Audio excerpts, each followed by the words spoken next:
Good afternoon, members of the CBS City 2 Council. News streams here. The meeting will CBS begin News shortly. Please remember to log into your devices. Thank you.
Committed to telling your stories. CBS 2.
Keeping you safer, sooner. CBS 2 First Alert Weather.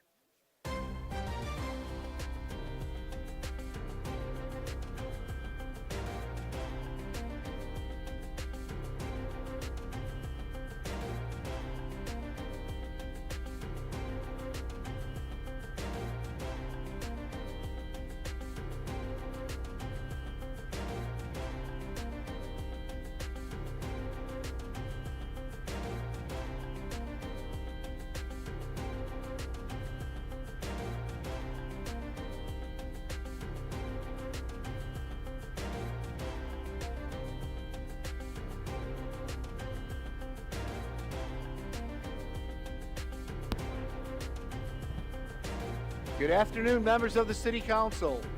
Please remember to log in your devices. The meeting will begin shortly. Thank you.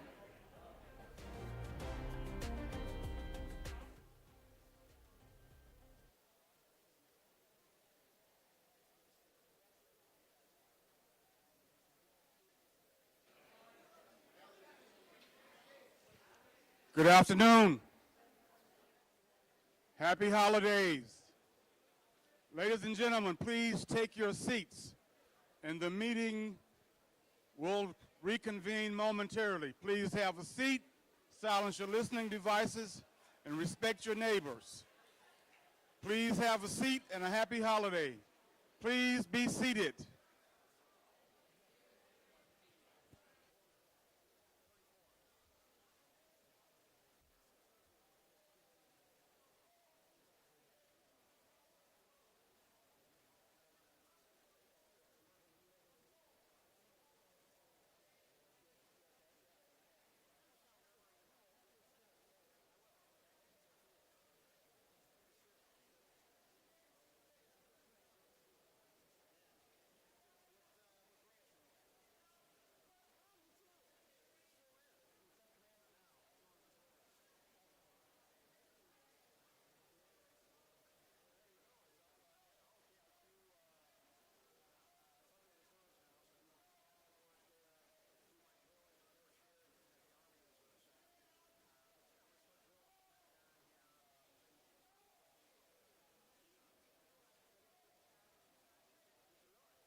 Ladies and gentlemen, please have a seat. Please take a seat at this time, and the meeting will reconvene. Please take your seats and silence your listening devices. Thank you.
Good afternoon.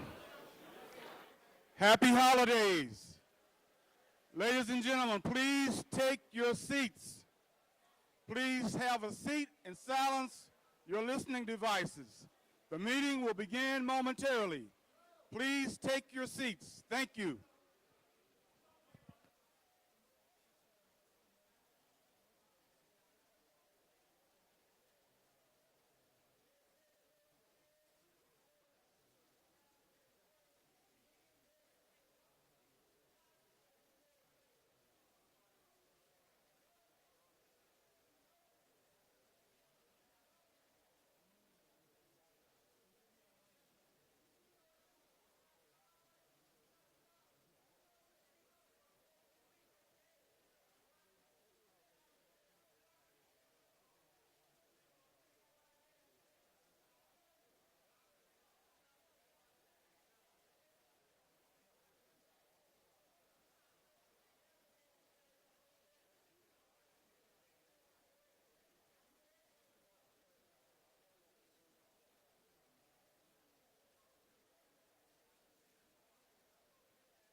The council will come back to order.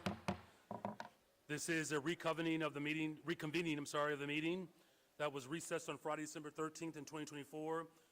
We will continue where we left off at the meeting, but before, Madam Clerk, please take a quorum roll call.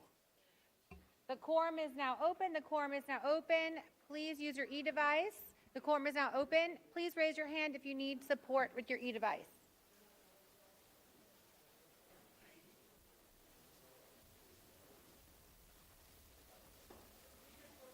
Got 'em.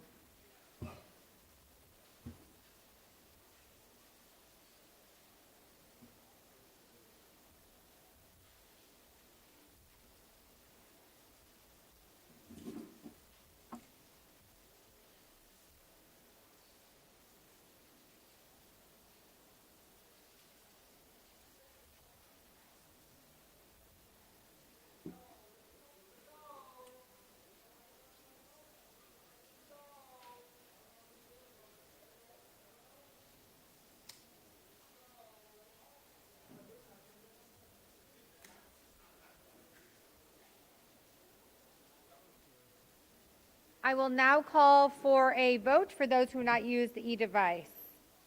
Alderman Hopkins, not in chambers. Alderman Robinson, not in chamber. Oh, Alderman Robinson is here, sorry. Alderman Robinson is present. Alderwoman Coleman, not in chambers. Alderwoman Taylor, not in chambers. Alderwoman Rodriguez Sanchez, not in chambers. Alderman Vasquez, not in chambers. Alderman Napolitano. Oh, I got you. Alderman Riley. Alderman Riley is present. Alderperson or Alderwoman Hoppenworth is not in chambers. Your mayor, we have a quorum. Very well, thank you, Madam Clerk. There are 44 members present, so we do have a quorum. There are a number of alders who have requested to participate in today's meeting remotely for reasons stated in Rule 59. Those alders are as following: Alders Rosanna Rodriguez Sanchez, Alder Brian Hopkins, Alder Jeanette Taylor, Alder Andre Vasquez, Alder Lenny Mana Hoppenworth, Alder Marie Hatton. Can I get a motion to approve their participation?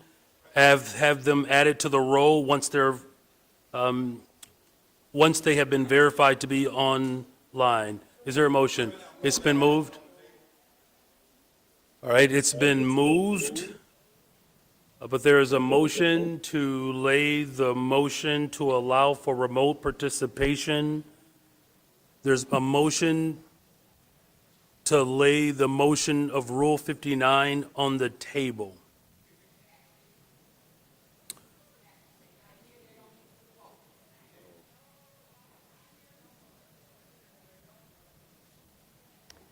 We have Lenny Hoppenworth absent.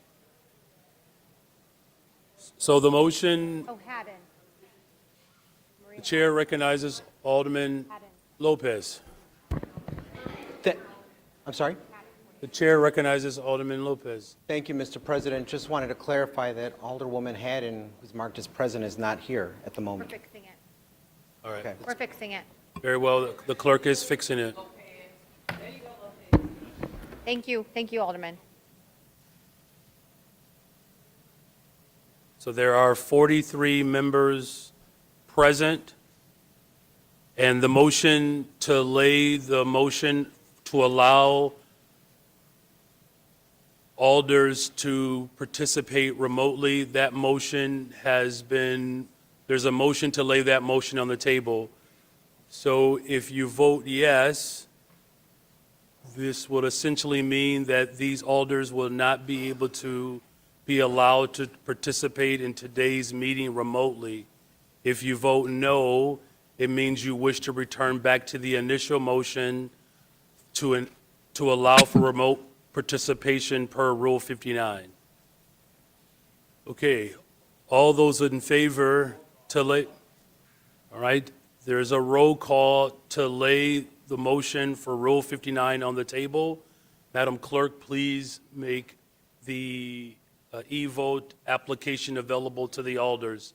Again, the motion to lay Rule 59 on the table would mean that you do not wish to proceed to allow members of this body to participate remotely. A no vote means you wish to return back to the initial motion to allow for remote participation.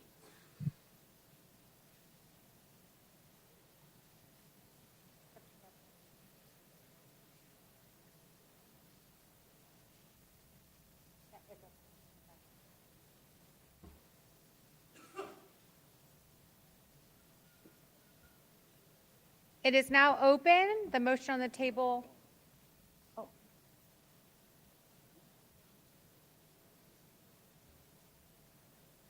Hold on one second.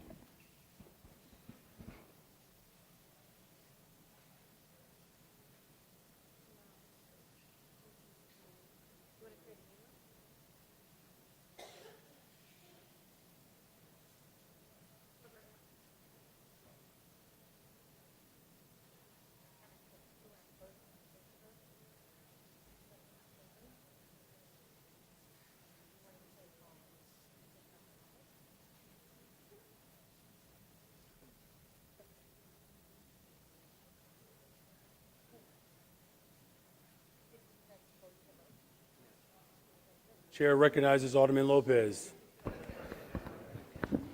Thank you, Mr. President.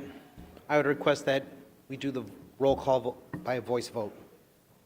We're working on the e-application now. The clerk is working on it now. Thank you, Alderman Lopez.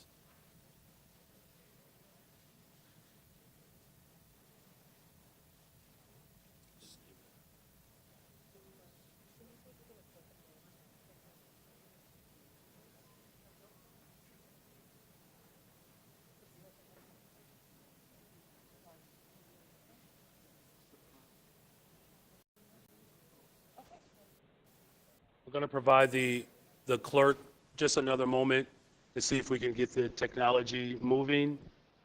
In the event that technology is not able to accommodate us, it would require a member of this body to withdraw the e-vote application component, not even withdraw, but it just allow for an old school roll call vote. All right, just give a minute, please.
A yes vote to lay the motion on the table means that you do not wish to allow for members of this body to participate remotely. A no vote means you wish to return back to the initial motion to allow for remote participation.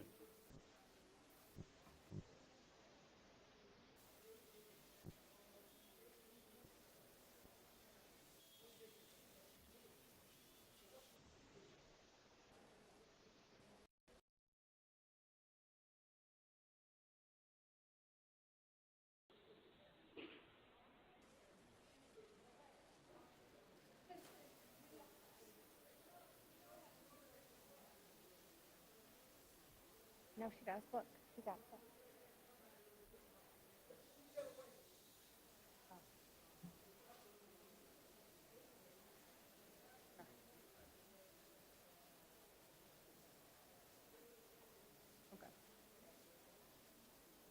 Okay, I will now call on those who have not used the e-device.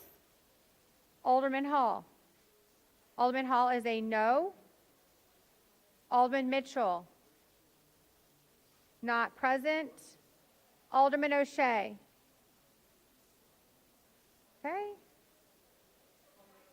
Alderman O'Shea already went through. He said no. Alderman Villegas is already in. Alderman Sposato. Alderman Sposato. Oh, I see yours in. Alderwoman Silverstein. Silverstein is a no. Alderwoman Coleman has just walked in. I see you.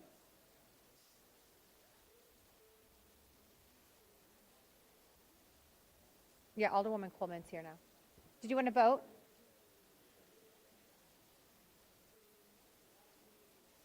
Nay? No? Sorry, Alderman, I couldn't hear you. No? Okay. Alderwoman Coleman is a no.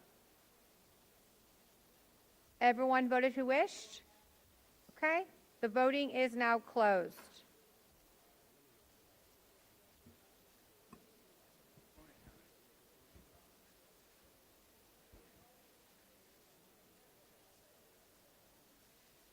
Very well, thank you, Madam Clerk. There are 32 nays, 10 yeas. The motion to lay the Rule 59 motion on the table has failed. Alderwoman Harris on a motion to reconsider. Motion to reconsider. All those in favor of reconsidering this motion signify by saying aye. Any opposed, say no. This motion fails. Back to the original motion. There are a number of alders that have requested to participate remotely per Rule 59. The alders are as following: Rosana Rodriguez Sanchez, Brian Hopkins, Jeanette Taylor, Andre Vasquez, Lindy Mana Hoppenworth, Marie Hatton. Madam Clerk, could you verify their presence before we make the official motion? Yes. Alderman Hopkins, are you there? Present. Hopkins is present. Alderwoman Taylor, are you there? I'm here. Taylor is present. Alderwoman Rodriguez Sanchez, are you there? Here. Rodriguez Sanchez is present. Alderman Vasquez. Present. Vasquez is present. Alderwoman Mana Hoppenworth. Present. Mana Hoppenworth is present. Alderwoman Hatton. Present. Hatton is present. Thank you. Thank you very much, Madam Clerk. Can I get a motion to approve? It's been moved. All those in favor of this motion to allow for remote participation for the following alders signify by saying aye. Any opposed, say nay. In the opinion of the chair, the ayes have it. Madam Clerk, please add those members to the roll call. They will be added. Very well. This is a portion of the meeting for public comments.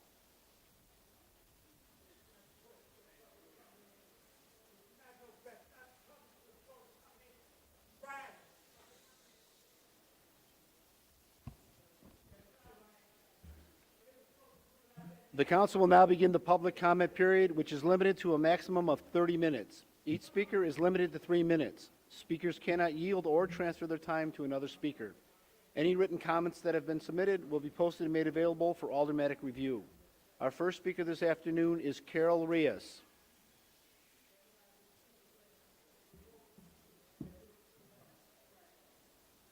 My name is Carol Reyes. Can you hear me? Yes, we can. Please continue. A Chicago resident of Puerto Rican descent, I raised my voice against you, Mayor Johnson. Of the estimated 10 to 15 million percentage of arrivals that you welcomed, you stated that they would continue to make our city safe. Safe for whom? You welcomed the most violent gang on the face of the planet, people who are persona non grata from all over the world, explosive experts, serial rapists, human traffickers, drug dealers, terrorists, and thieves, and you want the residents of Chicago to pay for them to be here? A Department of Homeland Security employee stated that these migrants received a one-time payment of $6,000 upon arrival and $3,000 per family per month. They also get free phones and service, free Uber and bus rides, and free airline tickets, food stamps, apartment vouchers for $1,500 per month, and free medical care. Benefits Chicagoans or even citizens have never received. Have you lost your mind? They never paid 1 cent into our system. You kicked out residents from their shelters to house the aforementioned people. You spent over $400 million on them and audaciously requested a property tax increase of $300 million. $68 million was approved according to WBEZ. Ask George Soros for the $300 million. He's good at funding special interest groups. Ask Kim Fox and Lori Lightfoot. Bad police officers cost Chicago residents tens of millions of dollars yearly in civil lawsuits. They commit crimes with zero accountability, remain on their jobs, get promotions, and retire with full pension packages. You put the future and lives of at-risk youth in jeopardy by slating community centers and schools so desperately needed in the Black communities for migrant shelters. You put these illegals over the homeless, jobless, youth, and veterans. Companies and Catholic churches displayed huge banners in Spanish offering employment to migrants, jobs that were never offered to your constituents. You were elected to be the voice of, to act in the best interest of the residents of this city. I pray Trump audits where that money went. You have degrees in youth development and teaching. You should have stayed in your lane. Clearly, you cannot budget at this level. Be a man of your word. You promised not to raise property taxes and to get rid of the red light cameras and not to increase them. Scrap your migrants first agenda and get these migrants out of here. They are a millstone around your neck. God will not be mocked. Borders are biblical. Thank you. Thank you very much for your comments. Our next speaker is Mona M. Thank you. Can you hear me? Yes, please, commence. Thank you for the time to speak. I appreciate the opportunity to address you. I've had this honor several times in the past and would like to specifically address the 34th Ward. As a reminder, I am not here to protest anyone's religion, Scientology, but am here to warn you about the abuses happening behind the cloak of the religion. P. Diddy, Epstein, and Nassar are all examples of warnings that came to councils such as yourself, and nothing happened before the abuses went out of control. Physical, mental, and sexual abuses happen behind closed doors and are being swept under a PR rug as window decorations presented by their front groups. Many organizations operate in your community under the guise of humanitarian or educational causes, but some, like these, have hidden agendas. The Way to Happiness, WISE, Volunteer Ministers, Dianetics, Youth for Human Rights, Citizens Commission on Human Rights, Foundation for a Drug-Free World, Applied Scholastic, Narconon, Criminon, and ABLE. These are all front groups that are window dressing to disguise the horrors of what is really happening, and also front groups that are recruitment pools to bring more victims into their web of deceit. There's a targeted class of people right now, the immigrant population, that are ripe for the pickings, to promise them a pathway to citizenship. But when they are on the payroll, the person's documents are confiscated and held for safekeeping. This leaves them less than a slave and a victim, as trapped humans trapped in a perpetual servitude behind the guise of an R1 visa. This is happening right under your nose, and it needs to be dealt with. When you are asked to be a part of or speak at any of these events associated with Scientology or their front groups, know that you are silently endorsing the elder abuse, silently endorsing slavery, silently endorsing child abuse and human trafficking. When you go to their galas to help raise money for CPD or Choice for Tots, yep, it appears they are being benevolent, but in reality, it is what I said, a window dressing. To conclude, this is a quote from their doctrine, and I quote, "A 7-year-old girl who shudders because a man kisses her is not computing. She is reacting to engram. Since at 7, she should see nothing wrong in a kiss, not even a passionate one." This is a doctrinal quote. Are you okay with being aligned with this? I yield back my time. Thank you very much for your comments. Our next speaker is Lori Brogan. Thank you. Yes, this is Lori Brogan, and I'm calling on behalf of a citizen, concerned citizen here in Illinois. I'm a parent of 3. I'm speaking as an individual. I want to bring your attention to something. I really firmly believe in bridging our viewpoints through communication and open dialogue. And I think that can only happen when we have the facts and have facts straight. I would like to talk about what I have recently learned about in our Printer Road district and the students of Columbia College have written about recently. And basically, some of the things that they have had to deal with. And this is regarding the occupation of what they call themselves as the Church of Scientology Chicago. I want to address specifically, I'll go briefly here. You may not know how they operate, meaning that they firmly believe. They show a movie called Dianetics to the students. And in this movie, they talk about them having the solution for a modern treatment of mental health.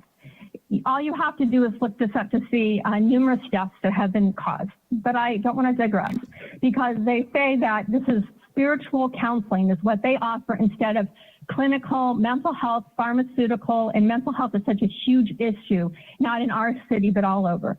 And what they do, what they call spiritual counseling. Well, what they call spiritual counseling is called auditing. You may not be familiar with auditing, and I don't want to go through exactly all the things that are auditing, but I do want to tell you that auditing is something that is done to children and with children. It is a form of what we might call dialogue, but it's not, and it's not a form of penance either. It's a form of confessional. It's a form of interrogation. And often these are explicit sexual content where children have to say words that are explicitly sexual that I could never say here. And we need to be aware of this. We need to be informed. Again, it is important to have bridging viewpoints, but we can only know the truth in what is being communicated. So bridging viewpoints, first of all, what we need to do is we have to have an ethical guidelines and legal procedures in place in order to prevent the use of inappropriate auditing and questioning techniques on children. The ethical principles should be as follows. Children must be treated as minors, and they must have a limited capacity. They are not to be seen as adults. These developmental stage and their vulnerability must be respected. Questioning and auditing of children should be done in an age-appropriate manner, avoiding any adult language and topics that are beyond their understanding. There should be strict prohibition against using auditing or questioning techniques to elicit sexual or explicit information from children. This constitutes abuse. Thank you very much for your comments. However, your time has expired. Our next speaker this afternoon is Jessica Jackson.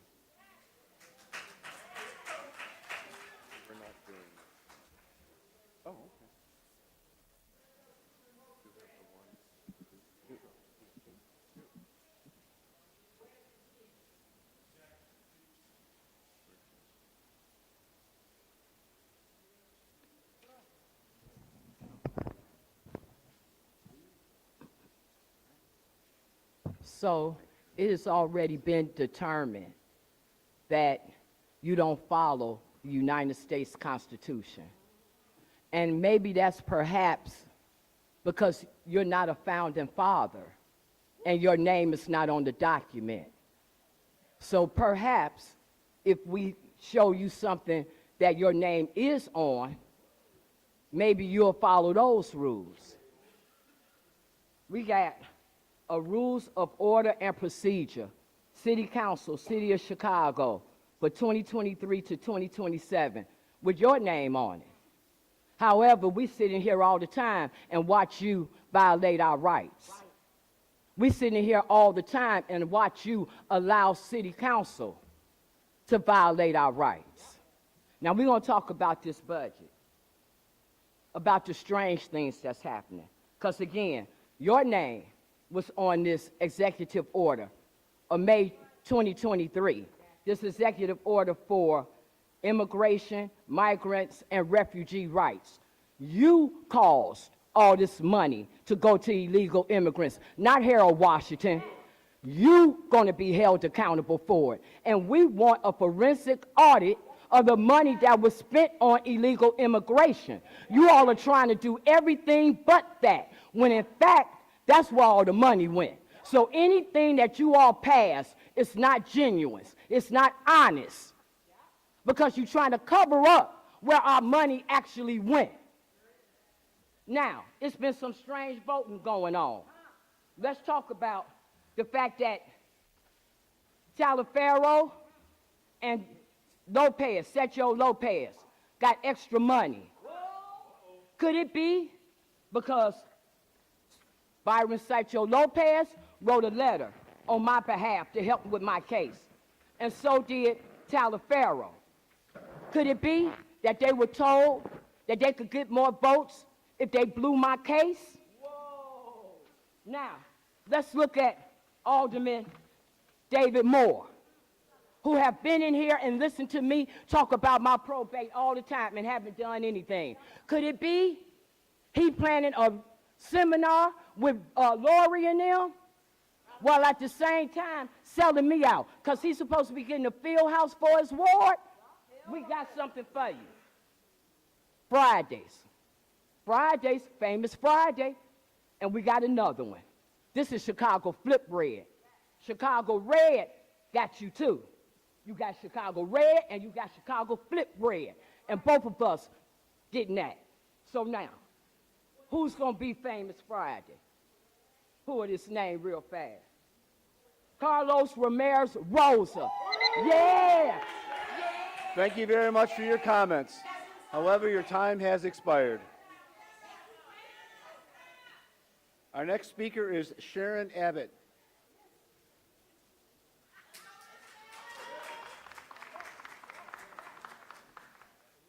Brandon Johnson, first of all, I hate to break your heart. I didn't vote for you. I'm a lifelong conservative. Nevertheless, your job is to represent all of the people of Chicago and not your own personal interests.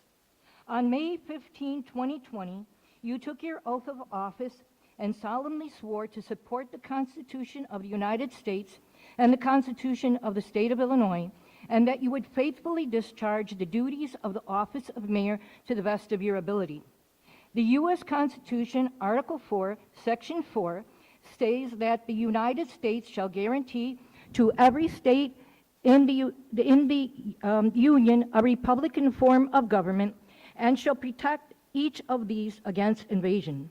The preamble of the U.S. Constitution states that we, the people of the United States, in order to form a more perfect union, establish justice, ensure domestic tranquility, and provide for the common defense. Likewise, the Illinois Constitution reiterates that the people formed our government with its primary role being to ensure domestic tranquility and provide for the common defense. Brandon Johnson, you violated your oath of office. You have not supported the U.S. Constitution nor the Illinois Constitution. You have not protected the people of Chicago from invasion nor ensured domestic tranquility. You have also ignored the Declaration of Independence, which declares that governments derive their just powers from the consent of the governed. No one appointed a monarch to rule over the people of Chicago. Rather, as mayor, your duty is to serve the public, and you are bound by the parameters of the Constitution only to act by the consent of the people. Members of City Council, you likewise took an oath of office to support the U.S. and Illinois Constitution. You are also bound by the parameters of the Constitution only to act by the consent of the people. Thank you very much for your comments. Our next speaker is David Mason.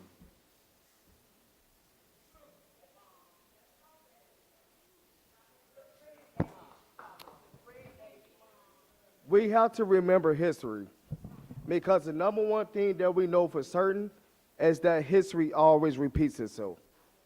So, Mr. Johnson, I know that you can appreciate with me giving you a history lesson with you being a former social studies teacher from Elgin.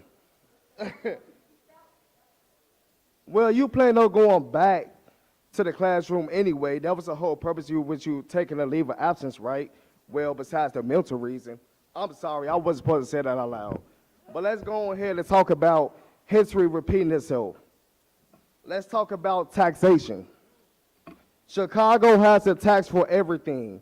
Water tax, grocery tax, tourist tax, hotel tax, bag tax, liquor tax, cigarette tax, the highest sales tax in the country by far, parking tax, surcharge of downtown parking, property lease tax, and streaming tax.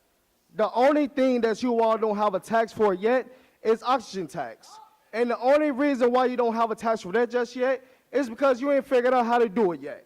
But let me not speak too soon, because you probably might actually think it's a good idea, and you're going to try to write it down. So let's go ahead and talk about, let's not forget about the good old sugar tax.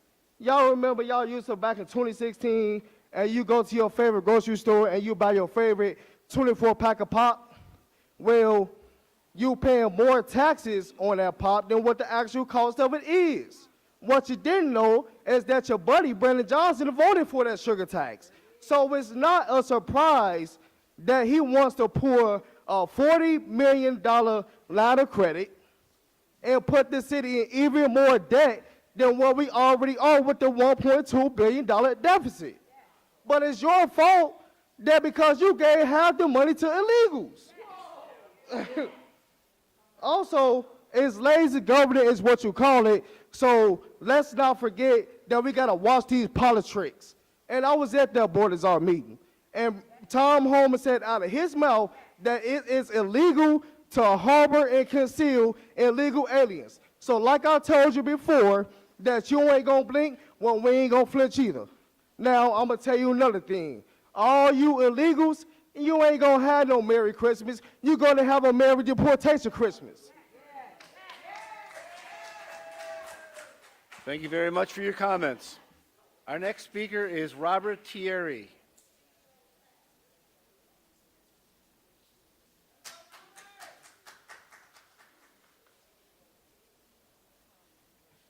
Hello, thank you for letting me have this opportunity to speak. My name is Robert Terry.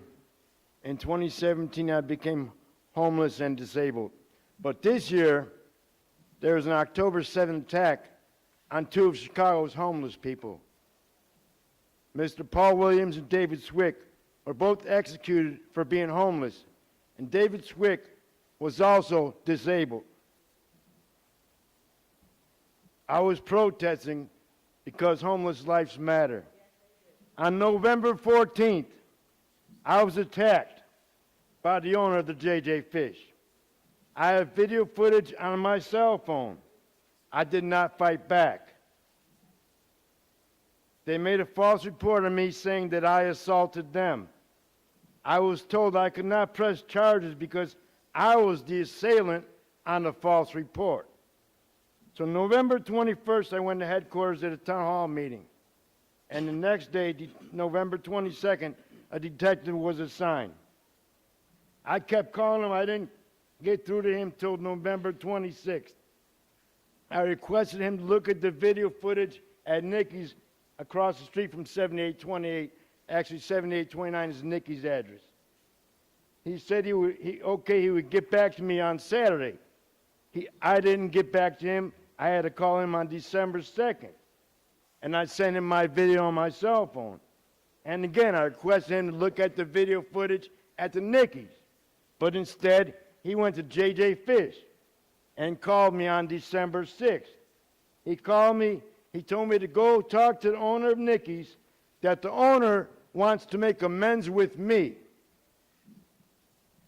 And I told him no, I wasn't going to do that. He then said, if you don't drop the charges against him, then I will arrest you for harassing the owner of J.J. Fish. I said, no, I want to press charges. I want to go order of protection on him. He hung up the phone on me. J.J. Fish shows a history of total disregard for human life and violence against disabled citizen of Chicago. Please look into this matter and shut down J.J. Fish at 7828 South Western Avenue. Thank you. Thank you very much for your comments. Our next speaker is the Chicago Conservative.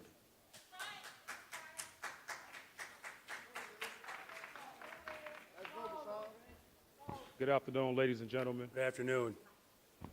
You spent over $574 million on illegal immigrants here in Chicago, Illinois since 2022. Now, you still feel like you have to harbor these illegals, which is not a good idea, and in my personal opinion, I don't think it's a good idea to challenge Tom Homan on this because he's trying to clean up our cities, Mr. Brandon Johnson. Now, let me just remind everybody here that Brandon Johnson is terrible with the budget. How is this $40 million credit line is going to work exactly? Because the key word is credit. So how much will we be using from this $40 million? And the real question is, how much will we be paying back?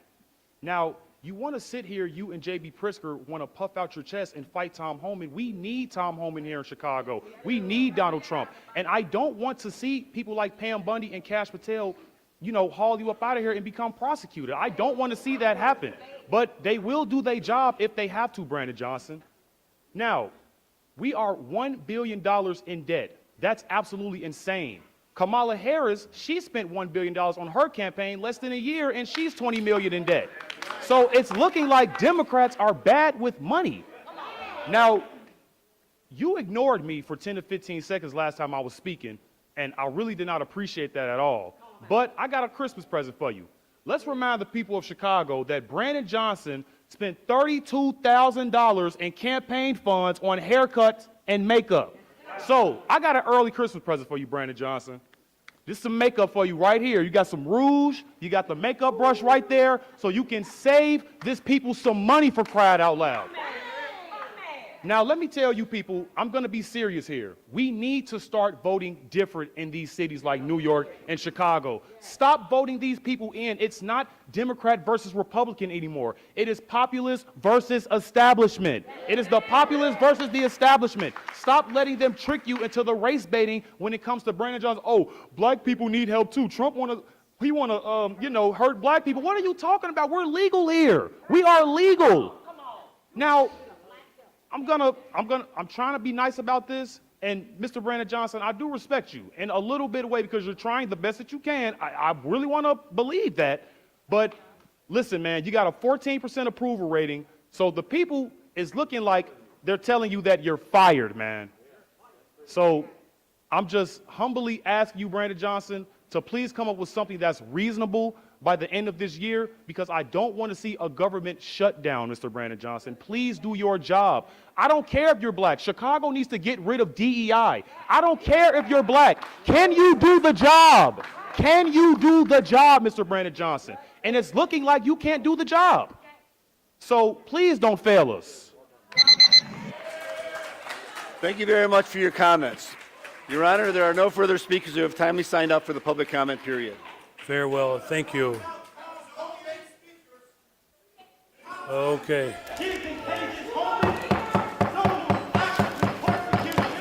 Sergeant at Arms, please restore order. In the name of humanity, we will not accept the fascist America. We refuse to let our immigrant brothers and sisters be rounded up and hauled off. And we will not tolerate that. What is needed in these times is mass protest and resistance. Sergeant at Arms, please remove these individuals from the chamber. When Trump and him come in, it's going to be stop the prince of steroids in the black community. We refuse to pass the bill.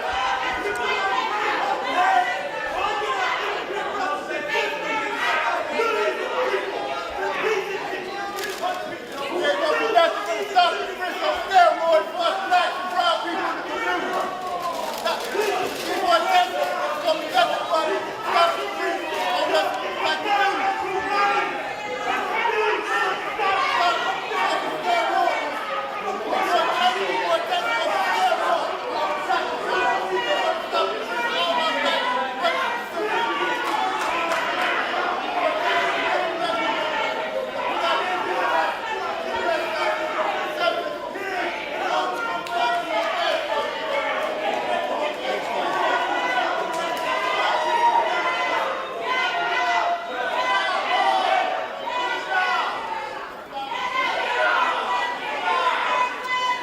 Thank you. This chamber will come back to order. Thank you very much.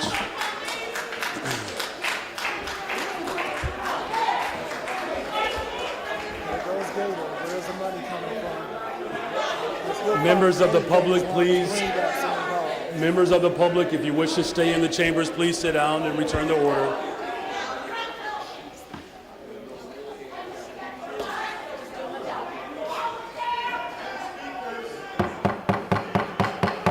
Members of the public, if you wish to remain in the chambers, thank you very much. Though there are, if those in the audience, if you cannot restrain yourself, I will respectfully ask that the Sergeant of Arms remove you. There are no resolutions for today, however. The 15th Ward, former alderperson, 1986 elected, former alder Marlene Carter, who has passed away. I would ask that this body take a moment of silence in her honor.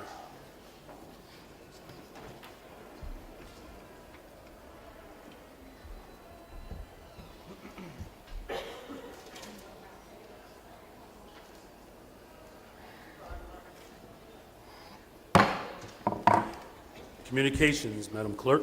Communications from its honor the mayor to the honorable the city council of the city of Chicago.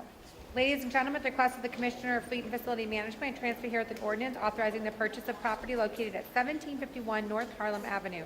Favor consideration of this ordinance be appreciated. Barely 2 years. Brandon Johnson, Mayor, for the Committee on Housing and Real Estate.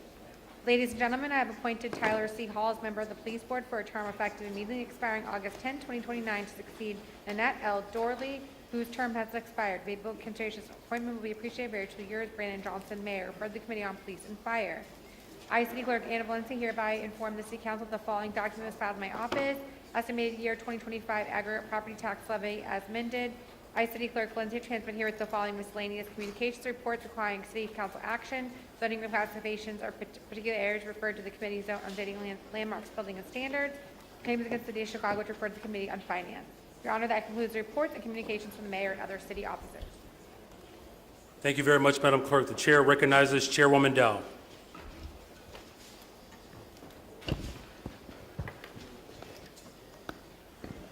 Mr. President, I was asked to be recognized at the agreed calendar, but I can do my recognition here for the life of Bob Love, who passed away. Oh, very well. Thank you, Madam Chair. My apologies. Chair recognizes all.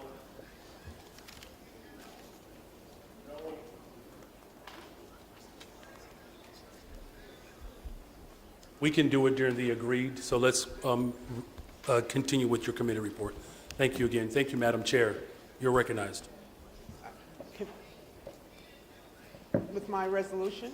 With your committee With reports. my committee report? We will do the agreed. We will do that after the committee report. Mr. President and members of the City Council, reporting for the City Council's Committee on Finance, which held a committee meeting on December 12, 2024. The following items received a due pass recommendation from the committee. Item number 1 is the substitute ordinance establishing Casa Yucatan 4% LP as the developer and issuing multifamily program funds and other financial assistance to Casa Yucatan 4% LP for the 4% project at 1609 West 21st Street in the 25th Ward. Mr. President, unless there's someone who wishes to speak on this item, I move passage of this item by a roll call vote. Very well. Thank you, Madam Clerk. Could you please offer up the e-application for the alders to cast their vote for the first item?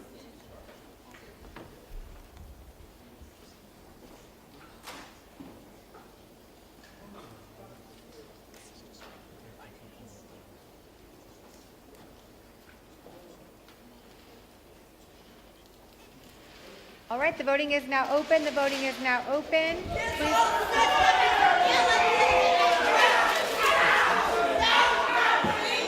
Thank you. Please restore order.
Thank you, Mr. Sergeant at Arms. This chamber will come back to order. I would ask that the members of the public to stop shouting and to have a seat.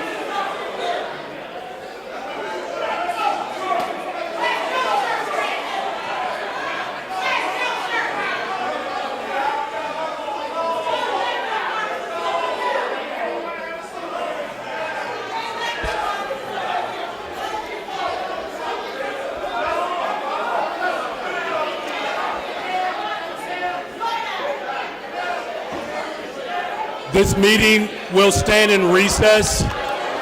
I'm going to ask that the Sergeant at Arms clear every member of the public. I'm going to ask you got it? This body will stand in recess as the Sergeant at Arms restores order.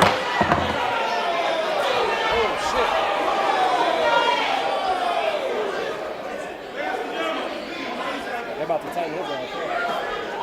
Got a little physical. He was resisting it.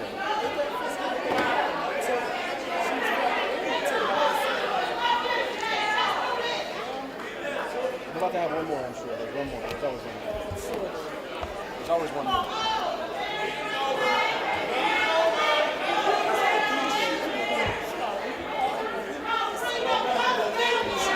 Can I have your attention, please?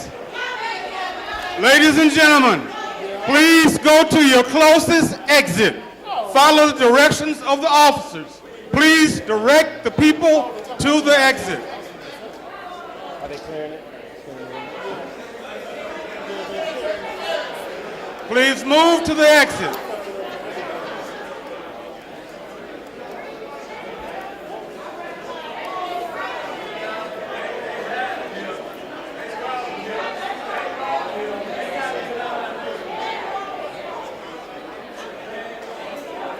Ladies and gentlemen, please move to the exit.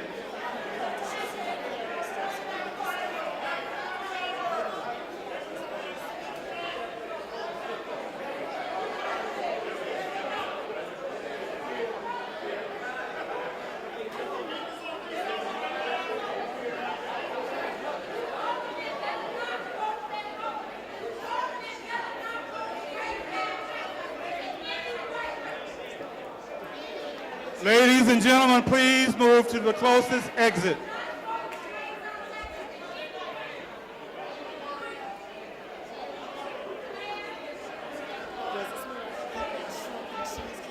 Don't even hear me. It bothers me. Oh, no, it's okay. It's just if I smell it, I might get sick. Eat those. Eat that. But I think now's the time.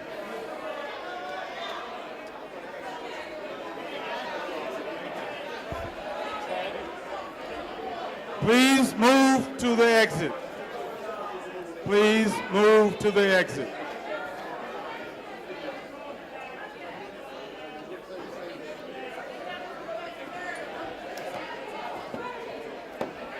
Hey, you think they got a sign? I want to get kicked out.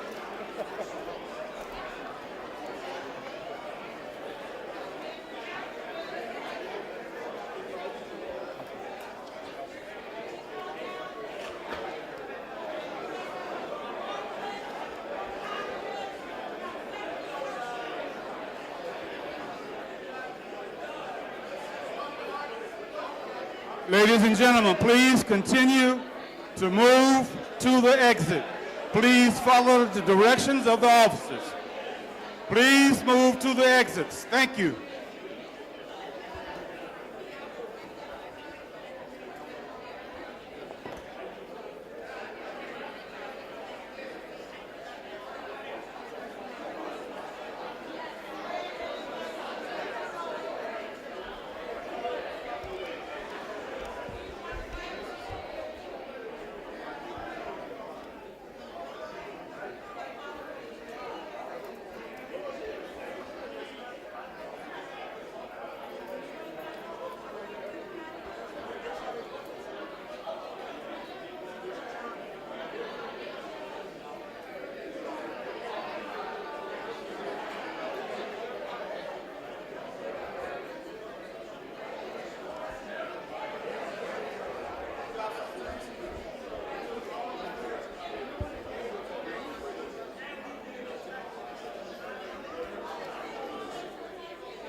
Please continue to move to the exit. Thank you.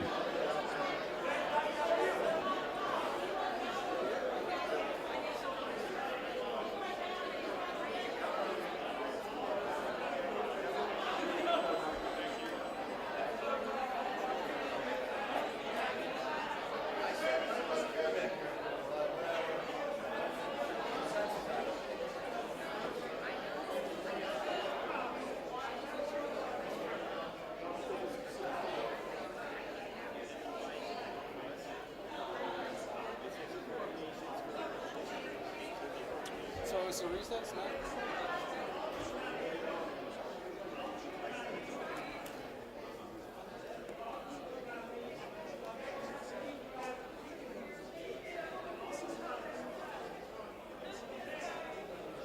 Please continue to move to the exit. Thank you. Can we get some work done now? Can we get some work done?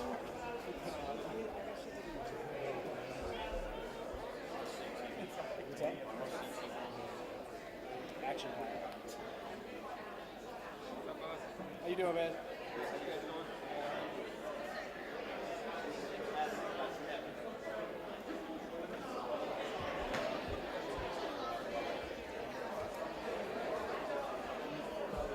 Hey, you want to know something crazy?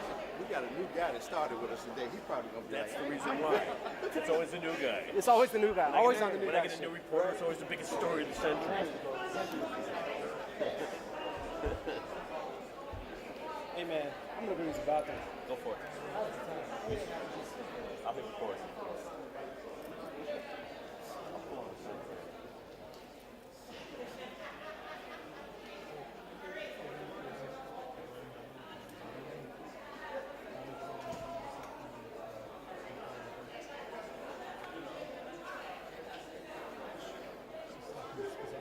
Oh, never mind.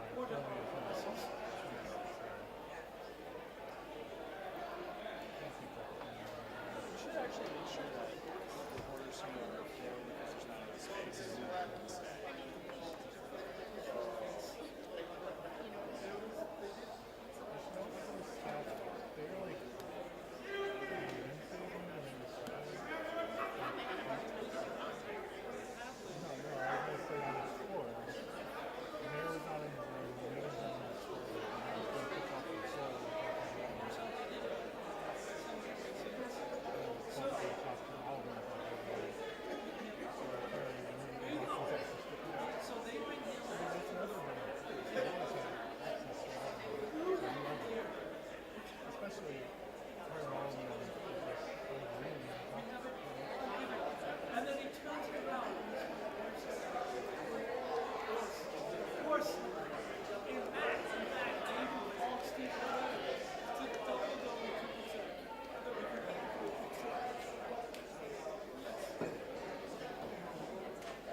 This meeting will come back to order.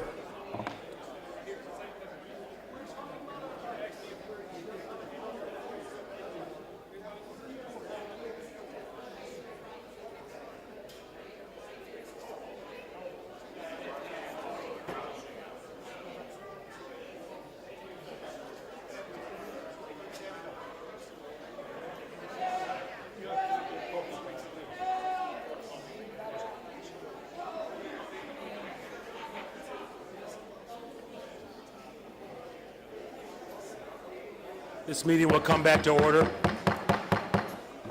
Madam Chair, could you just restate your motion?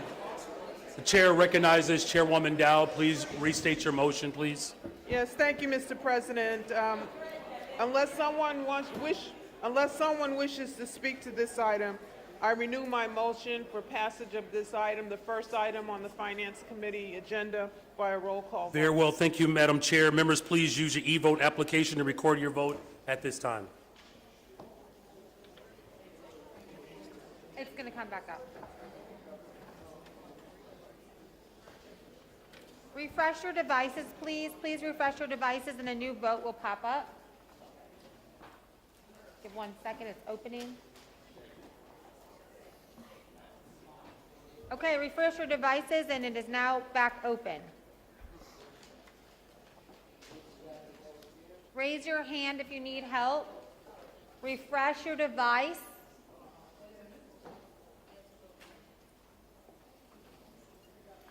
Hit refresh your device. If you need help, raise your hand.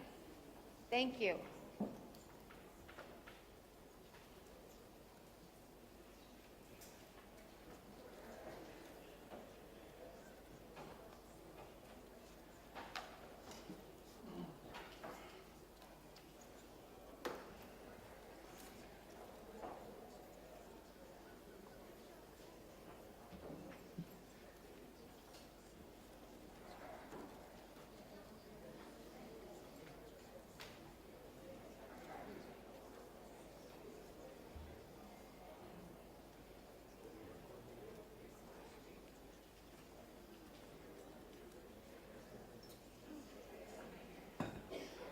Alderman Hopkins.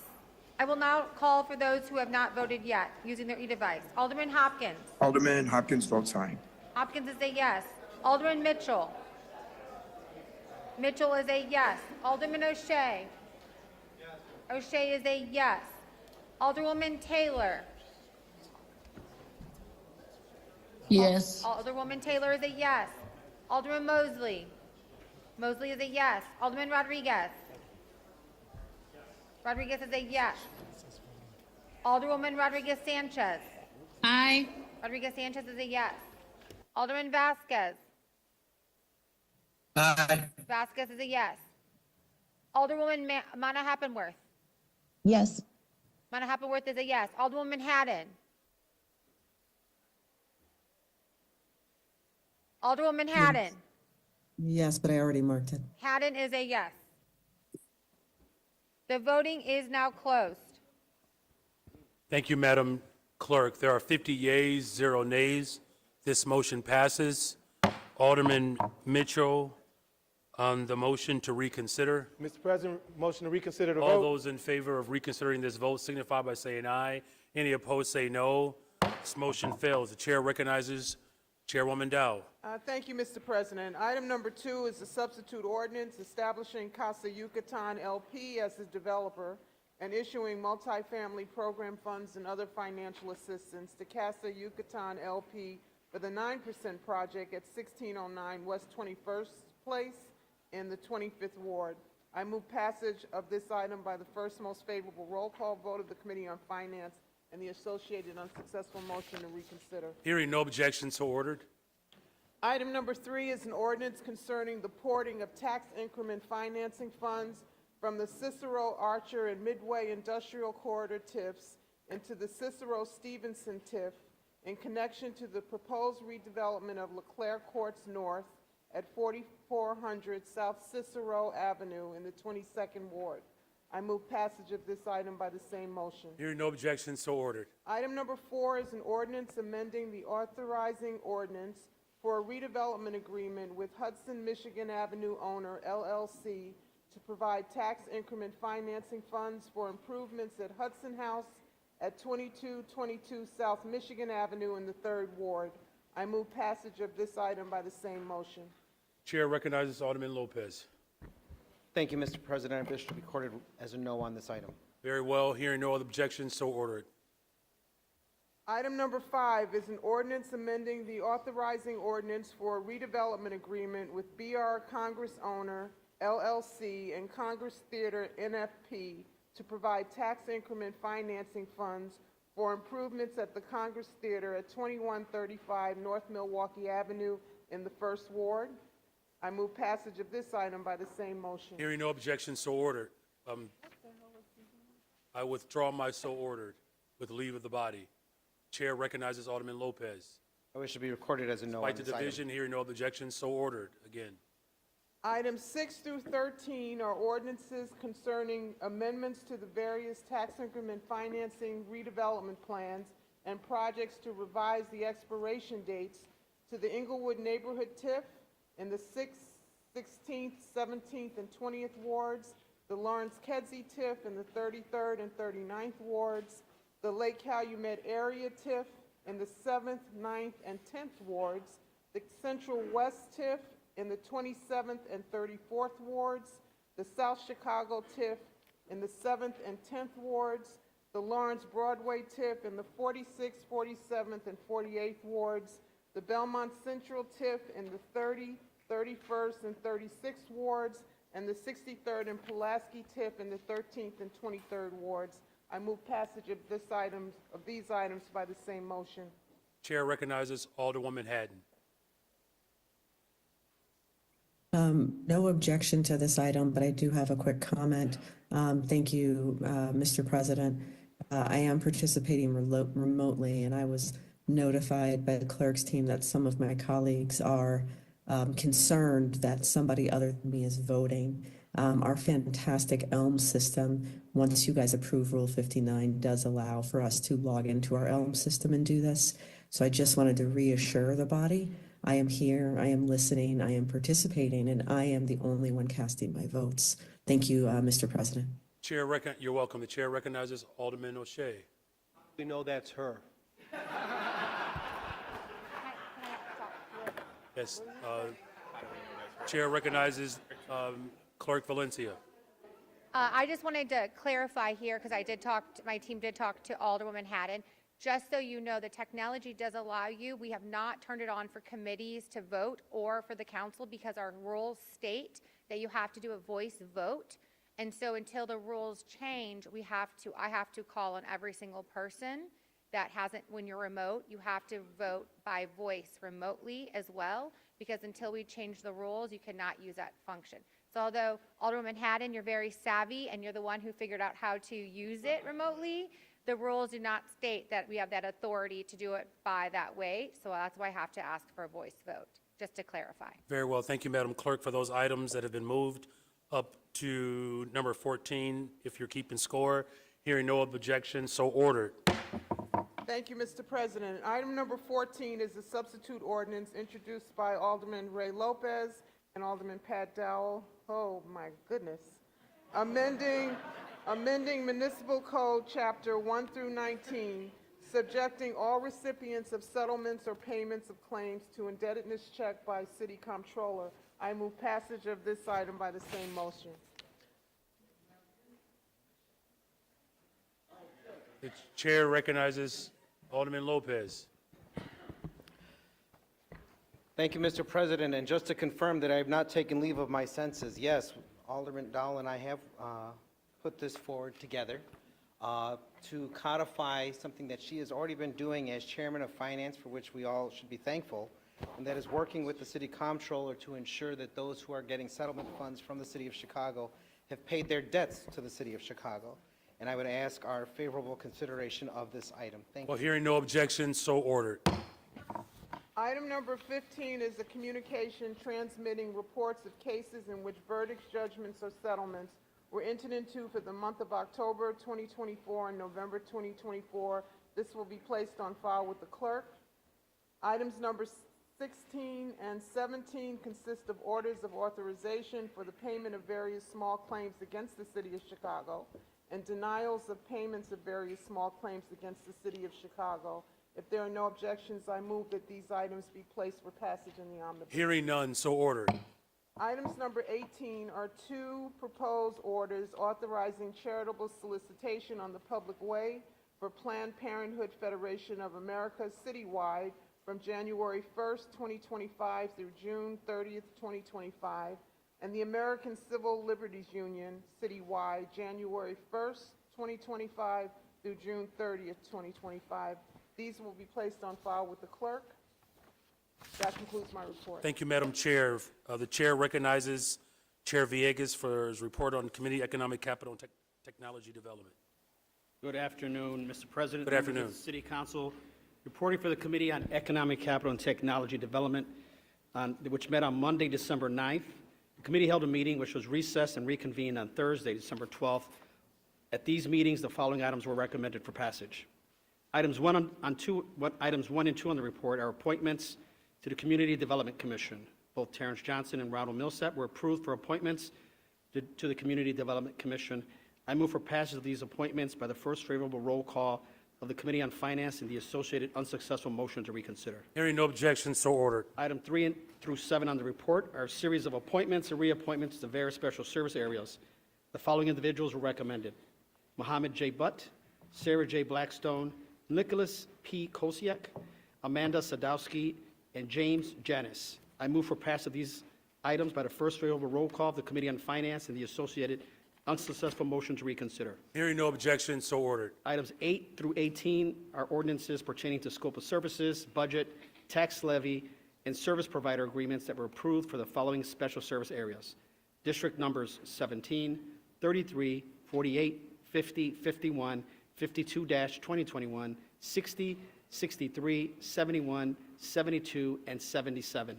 I move for passage of these items by the first favorable roll call of the Committee on Finance and the associated unsuccessful motion to reconsider. Hearing no objections, so ordered. Thank you, Mr. President. That concludes my report. Thank you, Mr. Chair. Final committee, Committee on Housing and Real Estate. Chair recognizes Chair Sixto Lopez. Thank you, Mr. President, and members of the City Council. Reporting for your Committee on Housing and Real Estate, which held an in-person meeting on December 12, 2024. The committee has one report recommending passage of one ordinance. Item number 1 is ordinance 2024-00-14194, negotiated or quick take acquisition of various properties on portions of South Taylor Street, South Canal Street, South Wells Street, and West DeCoven Street for Taylor Street Bridge and Viaduct Improvement Project in the 34th Ward. I move passage of this item by the first most favorable roll call on the vote on Committee on Finance and associated unsuccessful motion to reconsider. Hearing no objections, so ordered. Mr. President, this concludes my report. Thank you, Mr. Chair. For the agreed-upon calendar, matters of the agreed-upon calendar, the Chair recognizes Alderwoman Harris. Thank you, Mr. President. I've received from the clerk, Andrea M. Valencia, a total of 5 items proposed of the agreed calendar, consisting of congratulatory, commemorative, tributary resolutions from the following alderpersons: Alderperson Dow, Alderperson Lopez, Alderperson Mosley, and Alderperson Vasquez. I move these in the omnibus. Very well. The Chair recognizes Alderwoman Dow. Thank you, Mr. President. I wanted to stand this morning to acknowledge the life of Bob Love, better known as Butterbean, for the Chicago Bulls. He was number 10. He was a catalyst for the Chicago Bulls, and if you ever go to the United Center and you look up, his jersey is hanging in the rafters. He was well known within the city of Chicago, having visited a number of schools and just talking to people, uplifting the city, uplifting young people, and he died on November 18th. And so I wanted to just acknowledge his contributions to the city. Thank you, Mr. President. Thank you, Alderwoman Dow. Hearing no objections and no other hands, so ordered. Now for new business, the clerk will read the wards beginning with the first.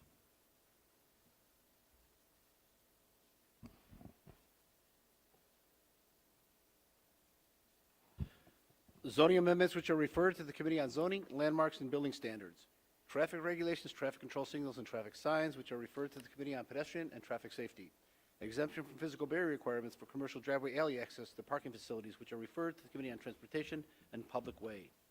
Alderperson Quinn has a proposed ordinance for amendment of Municipal Code, Chapter 4-4, by adding a new Section 4-4-331, prohibiting sale of cannabis hemp products in the 13th Ward, which is referred to the Committee on License and Consumer Protection.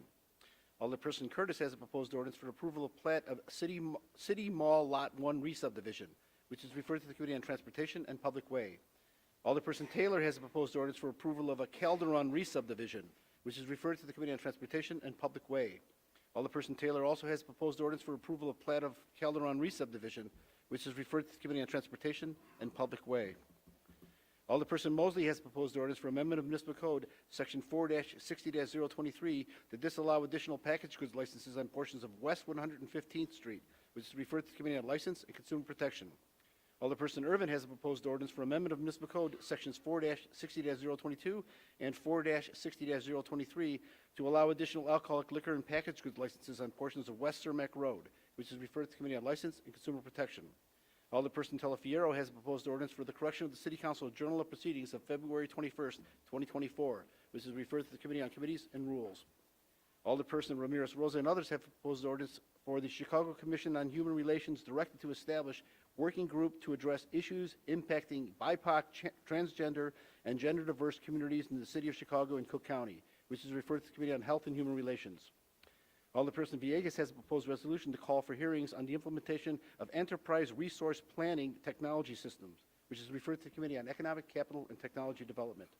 Alderperson Villegas also has a proposed ordinance for amendment of Municipal Code, Section 2-92-955, to permanently establish veteran-owned small business participation gold program, which is referred to the Committee on Contracting Oversight. Alderperson Lawson has a proposed ordinance for amendment of the annual appropriation ordinance to transfer funds within the 44th Ward Aldermatic Expense Account, which is referred to the Committee on the Budget and Government Operations. Your Honor, that concludes the presentation of Aldermatic introduction. Very well, thank you very much. The chair recognizes Chairman Irvin for unfinished business. Mr. President, Alderman Dow and I have noticed and filed various items of unfinished business with the clerk pursuant to Rule 41, pertinent to the consideration and passage of the 2025 budget. They are as follows. Number one, the Code Corrections Ordinance. Number two, a series of proposed corrections and revisions to the 2025 budget recommendations and text portion. Number three, the 2025 Annual Appropriation Ordinance as amended. Number four, the Substitute Management Ordinance. Number five, the Motor Fuel Tax Funds Allocation Ordinance. Number six, the Motor Fuel Tax Allocation Intergovernmental Agreement with Chicago Transit Authority and Cook County. Number seven, the Salary Resolution. Number eight, the Substitute Revenue Ordinance and Property Tax Levy.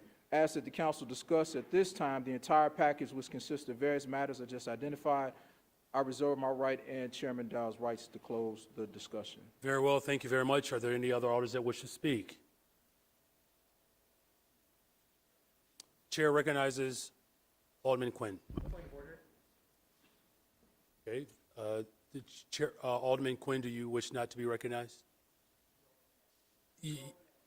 For the budget, correct? Yes, we are. The chair recognizes Alderman Quinn.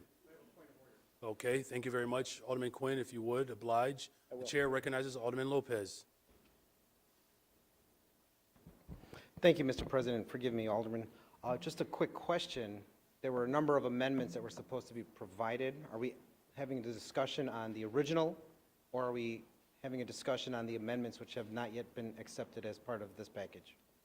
The chair recognizes Chairman Irvin. You can discuss both one or the other. I mean, it's all the same. I think we're pretty clear on what we're here to discuss. So if you wish to get hyper-technical, then yes. But again, we are here to discuss the 2025 budget. So if you want to talk about the amendments, the original, you want to go all the way back to introduction, choose as you wish. But it is our desire that we have this discussion now on the various points. Very well. Thank you very much for that clarification. The chair recognizes Alderman Quinn. Thank you, Mr. Mayor. If there are, pardon me, Alderman Quinn, if there are any other alders, please. Thank you. Thank you, Alderman Quinn. I rise today in opposition to this budget. There are various reasons I cannot support this proposal. First and foremost, it is because we'll be right back here again next year. We need to be honest with ourselves. We did not right-size this budget. We haven't made enough cuts. We made no necessary adjustments. We didn't consider eliminating positions that may be redundant. Our pension obligations will continue to grow. We keep adding more and more people to the payroll. We keep spending. In fact, Mayor, your administration miraculously found more money for various committees in the 11th hour of this process. We cannot continue to spend beyond our means, but we do. And as a result, we'll be faced with these same challenges next year. While there is no longer a property tax increase on the table, there are a number of nickel and dime revenue generators. More importantly, I cannot support this budget because the residents of the 13th Ward feel you are working against them, Mr. Mayor. They need a new police district, and they've been vocal about it. Nearly 88% of the residents supported the idea in the primary election, but they have never been told that they won't be receiving one. Instead, Mr. Mayor, you've changed the narrative on them. They were given excuses in an op-ed that the FAA had issues with the project, which multiple congressmen immediately debunked. Mr. Mayor, you tried to rewrite state law to use the facility designated for a police district as a storage unit. The sad reality is that the Southwest Side residents are doing all they can to keep their community safe on their own. They do their part every day. They work hard to keep our community safe. They clean graffiti. They attend CAPS meetings. They cook for the 8th District police officers on weekends when their days off are canceled. They watch the neighborhood and do everything they can to maintain a safe, thriving community. But they need help. And our officers, many of whom live in the 13th Ward, need support. They are working overtime to protect this city while there are not enough police officers to watch their own neighborhood. You've been out to our community, Mr. Mayor. You know the spirit and strength of the Southwest Side. The 8th District is the largest and busiest district in the city and has not changed since the 60s. Let me be clear. I know we are grappling with a challenging budget, and I realize it's hard to ask for this project when we have so many financial obligations. But I believe we have reached the point of no return. We have an unattainable situation on the Southwest Side, and the cost of doing nothing is much higher than finding a solution. Let me repeat that. The cost of doing nothing is much higher than finding a solution. Mr. Mayor, we want to be part of that solution. We found and delivered to the city a potential police district facility for $1. We are ready to tour that facility with Superintendent Snelling. And, Mr. Mayor, we are ready to pursue a public-private partnership for a new police district without the city, if that's what needs to be done. Southwest Side residents cannot keep waiting for an answer as to why this critical project is not included in this budget. So, no, I cannot support a budget that asks my residents to keep giving more when they have real asks that are being ignored.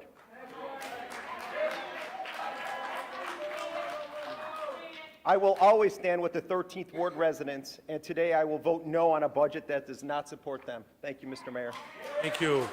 The chair recognizes Alderman Bill. Thank you, Mr. President.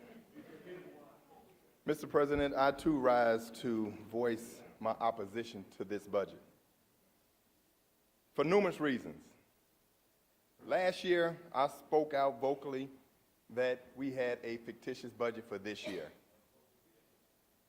That budget materialized a $232 million shortfall after we spent hundreds and hundreds of millions of dollars on migrants.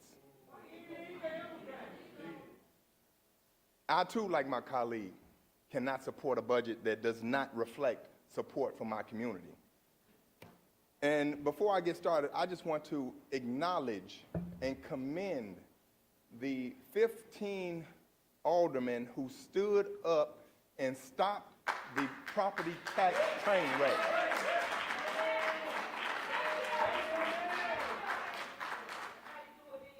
my colleagues have stood up saying no to property tax.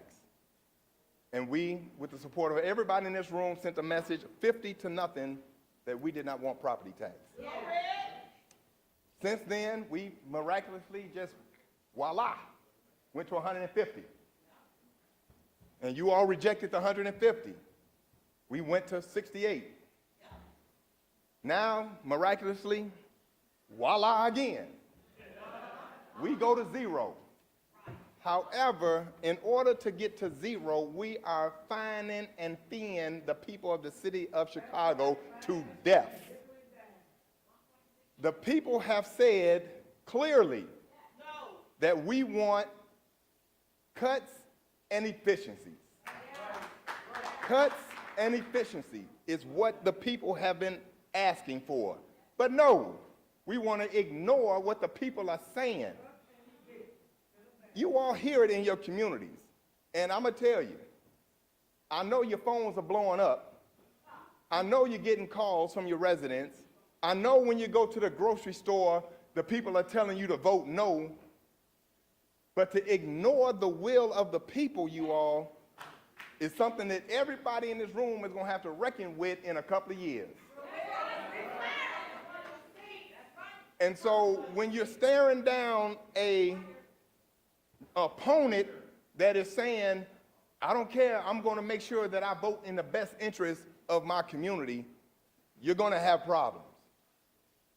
Because when you look in your community in the eye and say, I sold my vote for a little bit of this and a little bit of that, with a letter here and give me a letter there committing extra resources that we know we don't have.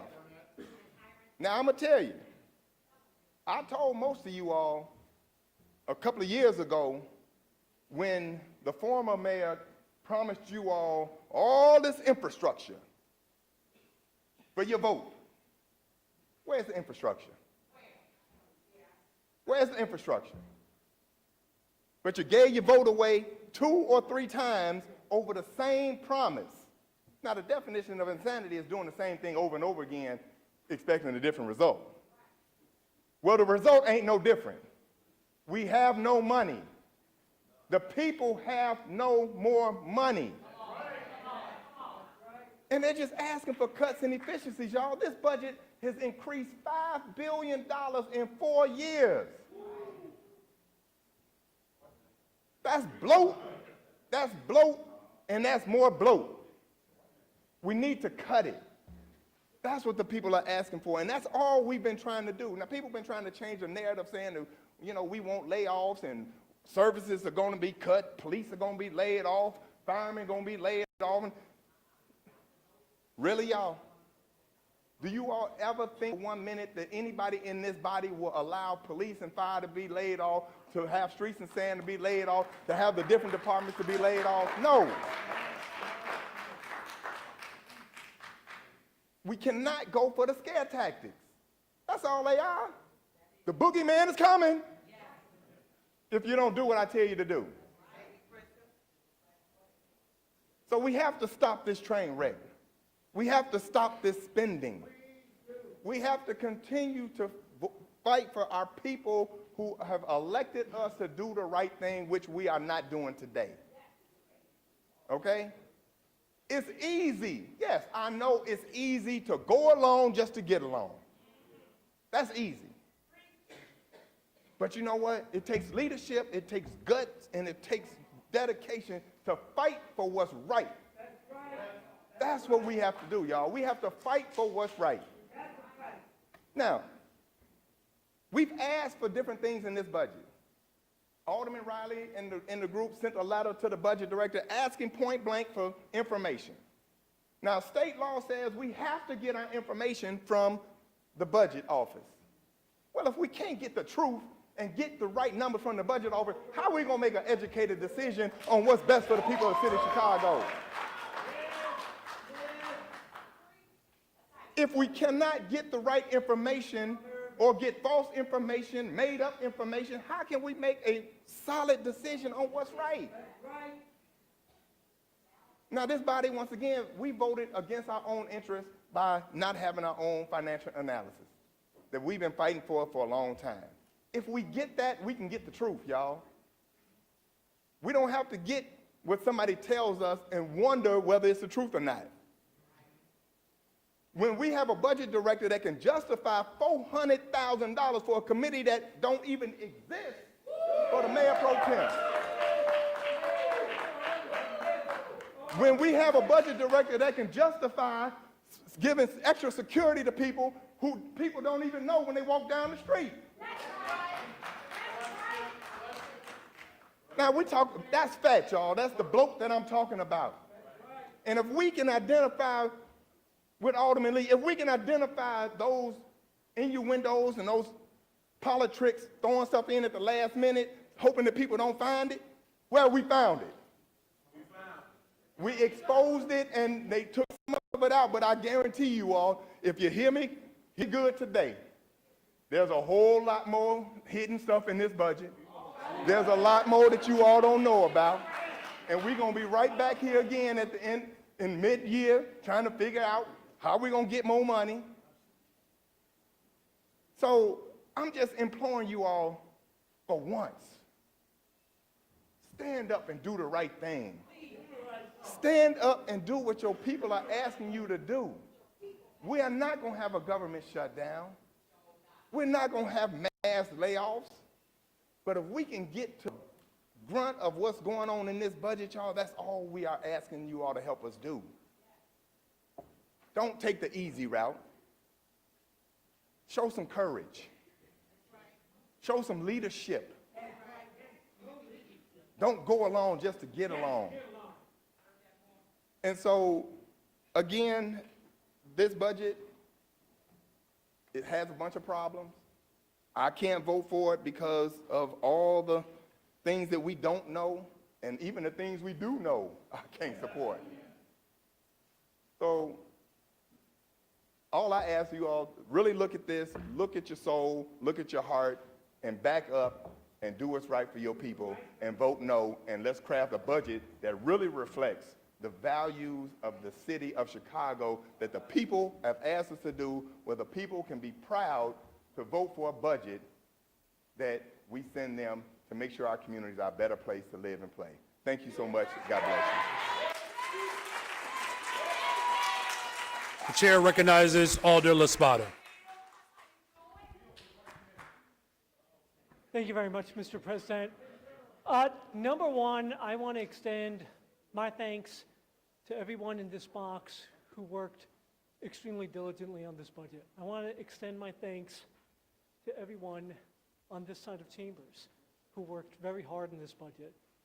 A lot of people that I agree with, a lot of people that I disagree with, talked about democracy. Democracy as the hard, messy, difficult, frustrating process that we work in to pass budgets. And I do think, in spite of my frustrations and challenges, that democracy is represented in the budget that is in front of us today. Do I think it is a complete and perfect reflection of my values, my community values? No.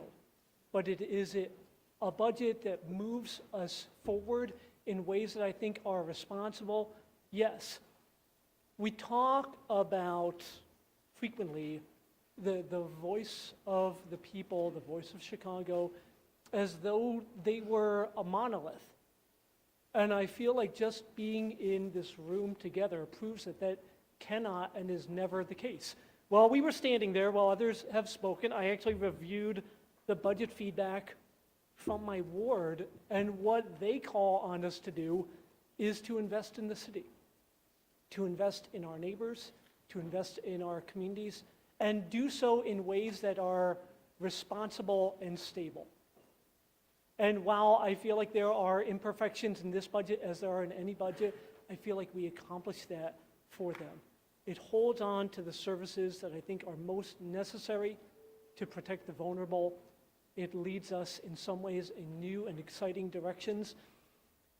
And so I'm proud today to vote on this budget while recognizing, again, the challenges in both the product and the process that got us here, and knowing that on your side, on our side, that there are commitments to move forward in ways that are productive and healthy. And I will only close by saying, because we've talked about it a lot today, whether it's relevant to today's budget, I have never met an undocumented resident of the First Ward who wasn't bringing forward my community in powerful ways. Whether they were the children in our schools, whether they were working in our communities, homeowners starting businesses in our communities, I have never met an undocumented resident of my ward who I wasn't proud to call a neighbor and a resident of my community. Thank you. Thank you. The chair recognizes Alderman Seixo Lopez. Thank you. Thank you, Mr. President and members of the City Council. First and foremost, let me thank this administration, specifically Mayor Johnson, for being an administration that is willing to compromise and actually discuss with this body how we achieve something that every single ward and our constituents asked for, was not to have a property tax increase. And that is something that was not done in previous administrations. I wish some of my colleagues will take themselves to the past to tell Mayor Rahm Emanuel in 2016 no to a $600 million property tax increase. We needed that courage then. I wish some of our colleagues go back in time and stop themselves from privatizing a parking meter for 75 years that have been costly to the taxpayer. I tell you that I'm thankful for every single council member that is doing the right thing on behalf of the residents of the 25th Ward, a ward that has been affected the most with the highest property tax increase across the city. Hard-working people, many of them public servants, that continue to serve the city of Chicago, that are thankful that we are responsible when others now talking about responsibility, fiscal responsibility, but yet find themselves and their names in federal indictment processes. So I tell you, I am thankful for this body for not engaging in council wars, because that is not what the city needs today.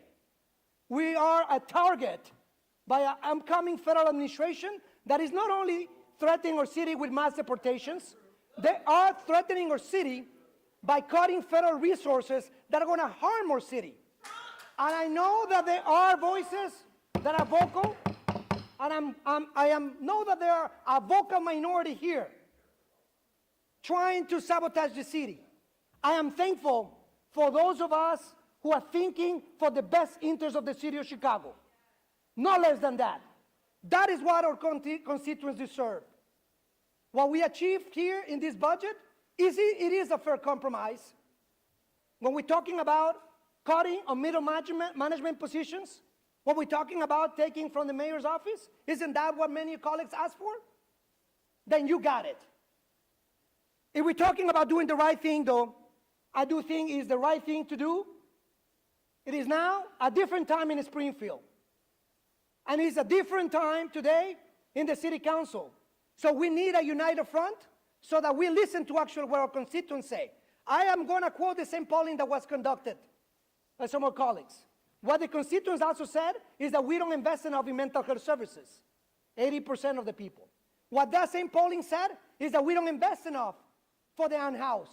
We just heard a testimony, a real testimony, by those affected by the violence of the people who are unhoused. We don't invest enough in people.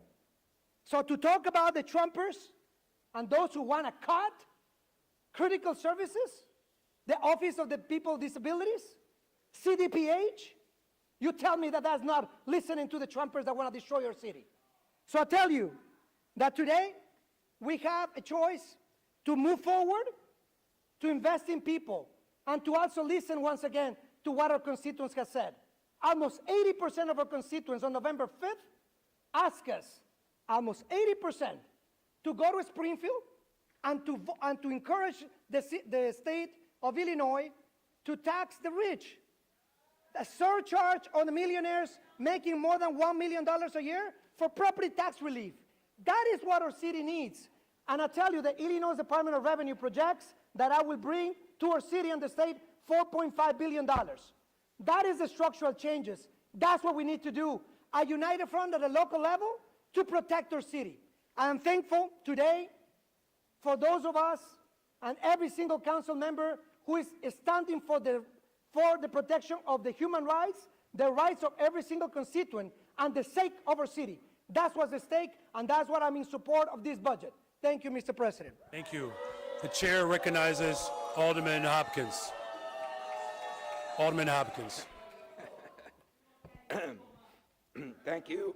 Thank you, Mr. President. I rise in opposition, and I intend to vote no, and I just want to state my reasons why. First of all, I do acknowledge democracy has been a factor in this. You yourself acknowledge that, Mr. President. You responded to our feedback about the property tax increase, and we stand with a budget where the property tax increase has been zeroed out. But my goal has been to defeat the property tax increase. And ladies and gentlemen, I suggest to you we did not defeat it. We simply delayed it. The popular analogy is we kicked the can down the road. That analogy doesn't quite work because cans don't grow larger when you kick them. And believe me, this one will. We will be right back here at this time next year dealing with the same set of circumstances that created this structural deficit, and it will be even larger. It will be even more formidable. We did not do the work we need to do. We started to do that work, and I want to point out something positive. I appreciate the initiative for the operational efficiencies and the expenditure efficiencies, and I just want to point out two things. With the operational efficiency, where we're gaining $8.6 million in spending reductions by going through the budget and looking for vendors that are either overcharging us, contracts that should be renegotiated. $8.6 million is a paltry sum for such an exercise. And I'm going to give you one example that apparently was overlooked.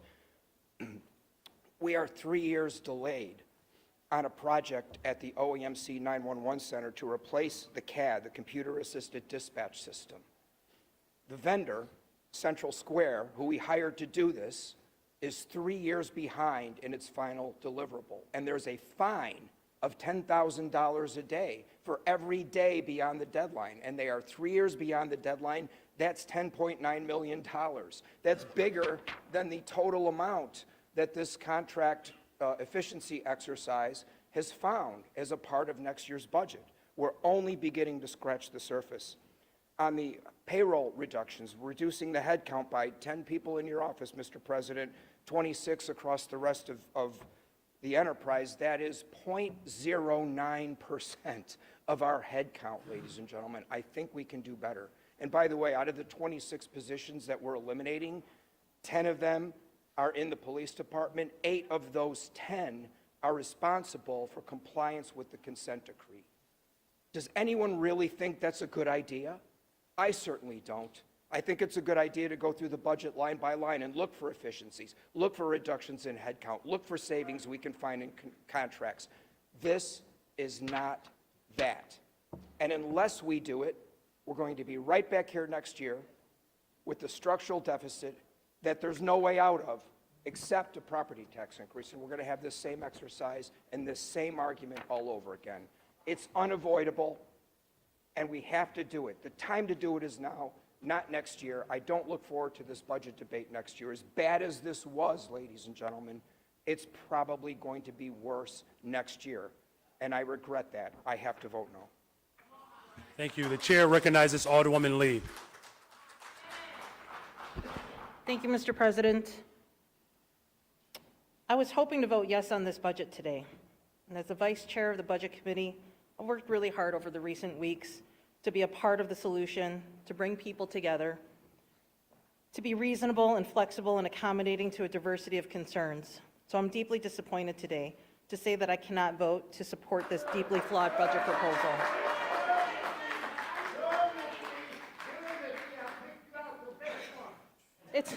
It's our job to be responsible stewards of our constituents' tax dollars, to ask the tough questions, and to demand accountability where it's lacking. The services we rely on and the hardworking people who provide them aren't free. The taxes we pay ensure we can have clean streets, police, firefighters, librarians, public health nurses, and mental health workers, and more. We're all adults here, and we understand all of that. So while I express concerns about raising property taxes without ensuring city spending was efficient and as transparent as possible, I'm just as concerned about this new plan. We've all felt the pressure to oppose a property tax increase this year, and if we're being honest, every year. But simply dropping the property tax increase without other meaningful structural measures to raise revenue and address this deficit is irresponsible. We can't afford to keep kicking the can down the road, and I fear that this is what we're doing here. All expert accounts indicate that this budget's over-reliance on one-time remedies rather than structural solutions are going to lead us to multiple credit rating agency downgrades, leading to higher costs of borrowing and a worse financial position for all of us in the out years. Respectfully, while I know everyone is exhausted and has worked hard, there's much more work to be done to improve this process on the part of your office, sir.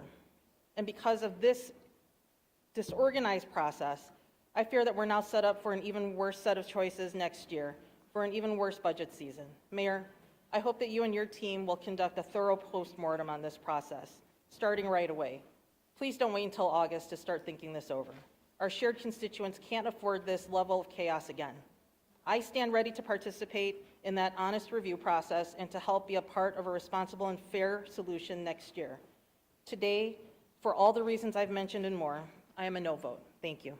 Thank you. The chair recognizes Alderwoman Haddon. Thank you, Mr. President. I want to start off I wish I could say that I can't believe we're here today. I can't believe this happened. Like, I can't believe this process has been so difficult. But I can believe it because myself and many others have predicted it since before October 30th. Today, we're being asked to vote on the fourth budget proposal for 2025.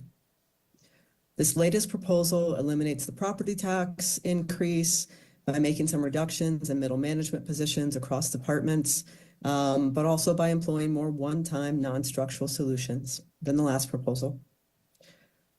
City budgets are the product of imperfect processes and tough choices.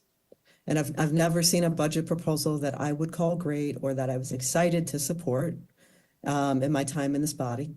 This one's no different. So while this proposal may have landed at a result that on its face appears to respond to what constituents have asked for, I agree with Alderman Hopkins. It's really just delaying harder choices for a few months, not even a year, just for a few months.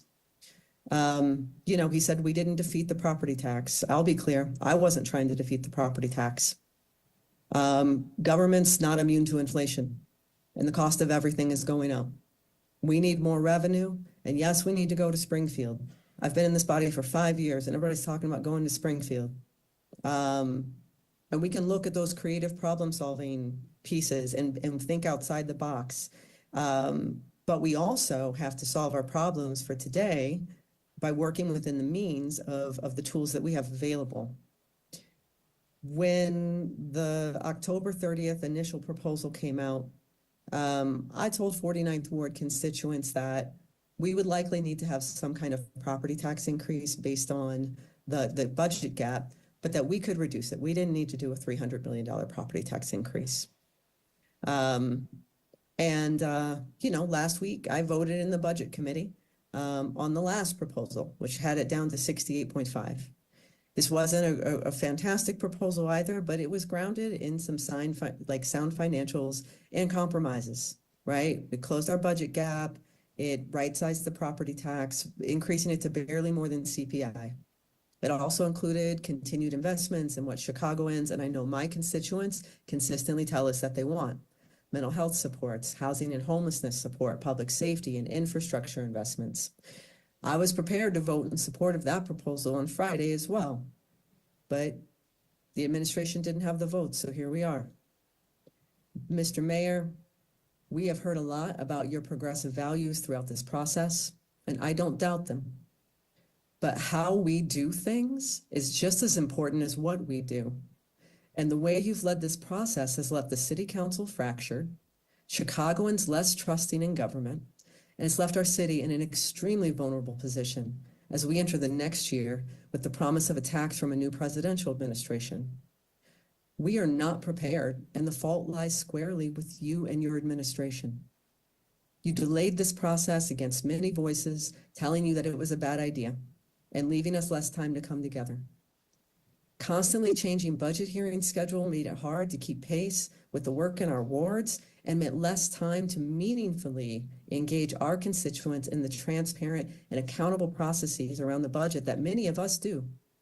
And when some of us expressed strong concerns about the direction of the strategy that your team was taking, time and again we were ignored, rebuffed.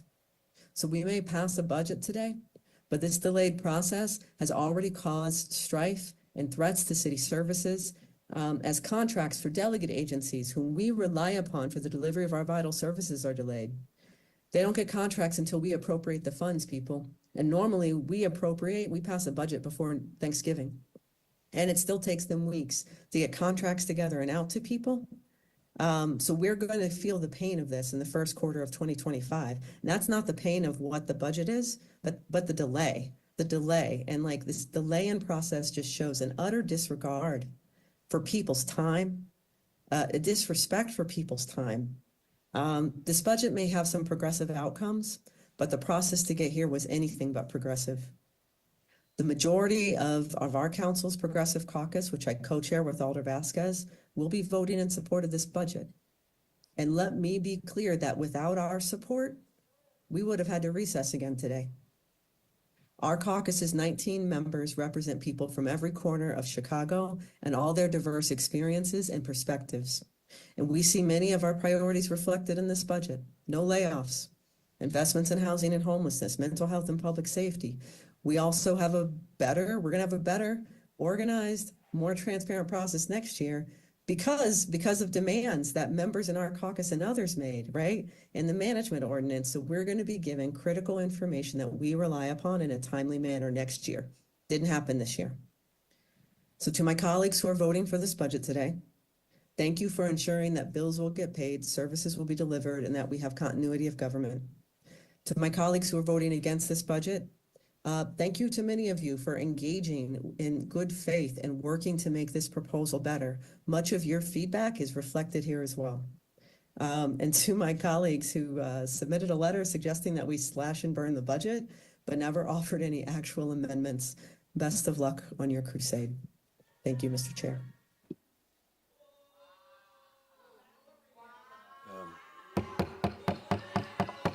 Could you, you're muted. You're muted, Chairwoman. Alderwoman, oh, she's finished? Oh, okay. I'm seeing the screen move. Okay, very well. Thank you. The chair recognizes Alder Vasquez.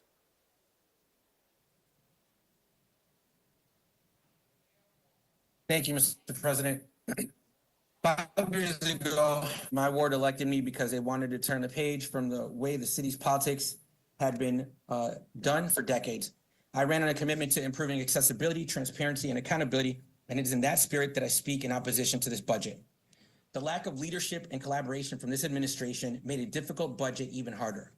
From introducing the budget 2 weeks late to including a $300 million property tax increase without the due diligence in finding efficiencies, to the last minute changes without proper time for us to even consider the changes before calling for a vote.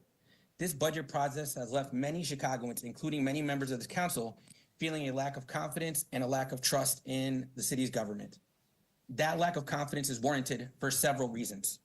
First, the failure of this administration to advocate effectively for the state's help in sustaining and finding sustainable revenue for our city budget and our schools, and instead of advocating for a publicly funded private stadium, has left us without the allies we need to address our financial challenges. Second, the administration's repeated failure to take seriously the calls for efficiencies led to a loss in confidence of not only this body, but of the public. I believe in robust city services, and we know that those aren't possible without revenue. That does not mean that we can entirely depend on revenue without also ensuring that government is being run as efficiently as possible. It is possible to find efficiencies without jeopardizing the safety and services that Chicagoans depend on. In 1 week, the administration was able to find over $3 million in overtime savings in just one department out of the 35. We should be doing the same in all departments and requiring independent audits going forward, starting with the departments that cost taxpayers the most. Lastly, and most importantly, the administration's prioritization of short-term fixes over long-term financial sustainability will put us in an even worse position in years to come. Chicago has a history of making financial decisions in the interest of short-term political expediency that lead to disastrous long-term consequences, and this budget represents more of the same. By choosing to skip a payment to retire a $40 million debt for a one-time gap closure for a short-term fix, this administration is saddling the city with even more debt that will make future budgets worse. Chicago's structural revenue percentage will go down from 78% to 69%, which will likely lead to a credit downgrade that will cost future taxpayers billions of dollars. While these expedient choices and one-time fixes help avert this year's property tax, they do not represent responsible financial management. The majority of this body voted to allow annual property tax increases tied to the CPI under the Lightfoot administration, and multiple independent agencies have confirmed that this policy represents good governance. The city's own analysis shows that if Chicago had increased property taxes by the CPI since 1977, that by 2023, it would have ended up with the same property tax levy that was implemented by Mayor Emanuel, but without the need to sell off city assets, generate short-term revenue to plug budget holes, borrow irresponsibly, or underfund pensions and massively drive up pension-related debts. In other words, had we implemented this practice from the beginning, Chicagoans would be investing the same in city services as they are now, but with much greater return on investment. The kind of thinking that led us to this budget here only reaffirms that it is a priority that we fundamentally change our budget process. I do want to give credit to members of the Johnson administration, specifically Budget Director Annette Guzman and City Comptroller Chase Raywinkle, who engaged in good faith negotiations that led to the responsible budget reforms that I and others were able to get included in this budget. These responsible budget reforms can help us be more deliberative as a body, can provide the accountability and transparency necessary to provide better results and more well-informed decision-making that can lead to better outcomes for all Chicagoans. I call on my colleagues to join me in committing to year-round oversight that will lead us to better, more responsible budgets in the future. I asked Mayor Johnson and his leadership team to learn from this, to learn that the bad decisions, the lack of collaboration, the inability to listen to those who disagree or those who aren't viewed as being on the team, the disingenuous talking points that are disconnected from reality, the expedient decisions that will cost us and future generations, all of that needs to end. We cannot continue down this path that undermines the progressive movement, that undermines the ability to govern responsibly, and that further erodes the public's confidence in government. Chicagoans don't have any more patience for excuses, for hollow, evasive answers, and for obliviousness from their mayor. Chicagoans deserve serious, responsible, and focused leadership to address the challenges ahead. This budget will pass because the city council understood that a government shutdown isn't an option, but we shouldn't consider this budget passing as a win. Future budgets will now be worse because of this administration's failure to engage, to listen, and for the mayor's failure to truly be the collaborator in chief. I am grateful for the group of responsible alders, good government organizations like the Civic Federation, BGA, the CTBA, and our labor allies like Adrian Alexander from AFSCME for doing everything possible to try and make this budget better. I'm grateful for your partnership.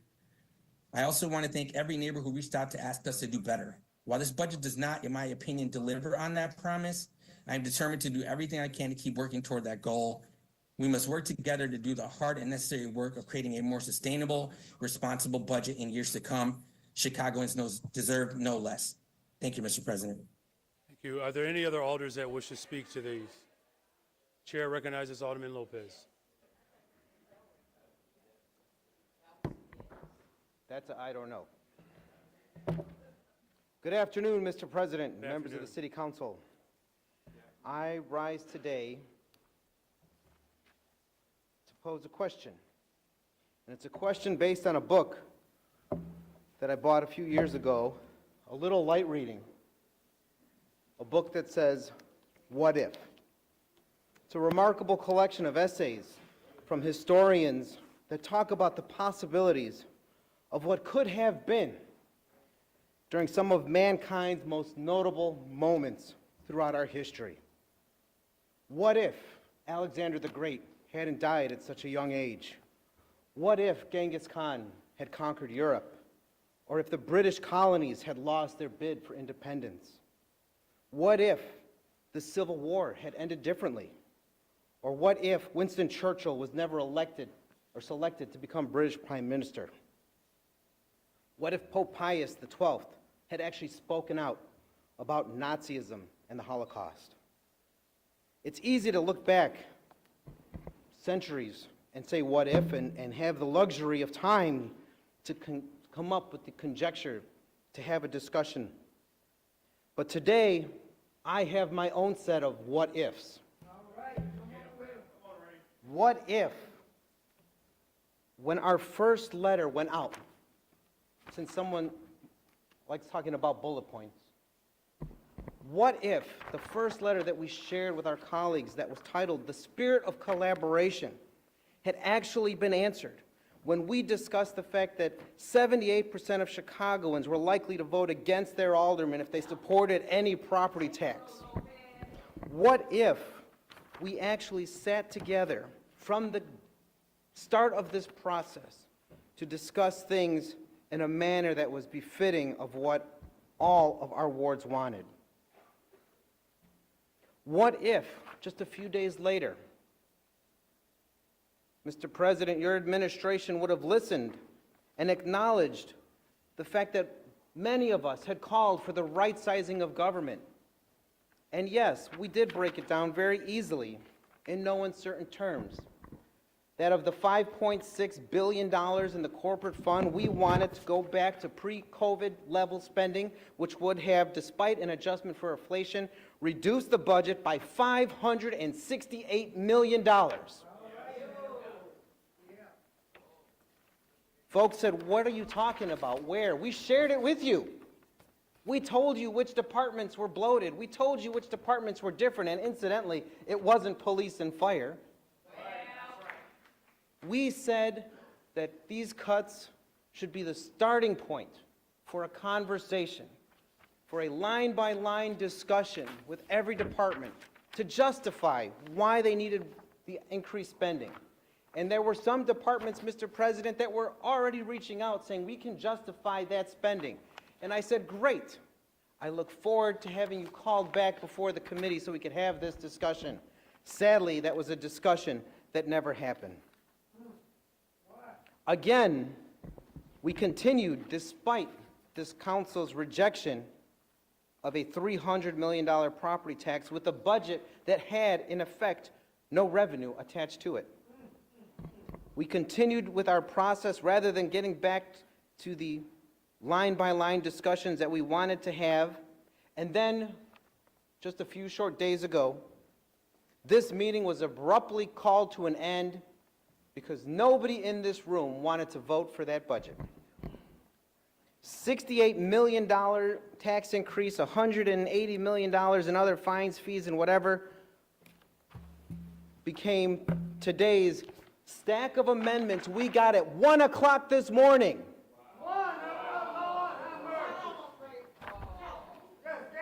The PowerPoint was great yesterday, but finally we see in writing. And what are we learning today in writing? Why no's are becoming yeses? Because things like the sidewalk shoveling program, which was taken out, are now back in. It took us all of 15 minutes on Tuesday of last week to try and go through the amendments last time, but we're not going to have that chance today because this isn't a committee meeting. This is city council, which means when a budget amendment eventually is made, it's going to be just an up or down. It's not a discussion, it's not a debate. We're not going to hear from the CFO, the budget director, or anybody, or the comptroller. It's going to be, trust us. Trust us that what we said is legitimate. But my what-ifs aren't done, Mr. President, because 15 of us, the aldermen of the 2nd Ward, 9th Ward, 10th Ward, 13th Ward, 18th Ward, 23rd Ward, 24th Ward, 31st Ward, 32nd Ward, 36th Ward, 41st Ward, 42nd Ward, 45th Ward, 50th Ward, and of course the 15th Ward, stood up and said to you yesterday, and to all of you, that despite the fact that we had given you a list cutting almost $600 million just based on the inflation adjustments, we came back with something different yesterday. We came back with $824 million in cuts based on what is right in front of us today. Cuts that are more than just bullet points. Cuts that, as we have heard about some of the police spending and the non-existent office spending, but we also talked about cuts to departments that don't even have the efficiencies that were promised to taxpayers years ago, like the Office of the Public Safety Administration, which, if we allowed police, fire, and OEMC to do their thing, would save $61.3 million. We talked about not paying the $175 million pension payment to non-teacher CTU members over at the Board of Education, a separate government body, by the way. And why should we not pay them? Because we already paid them once, and they stiffed us, and now they're going to stiff us again while we pay them for their pension.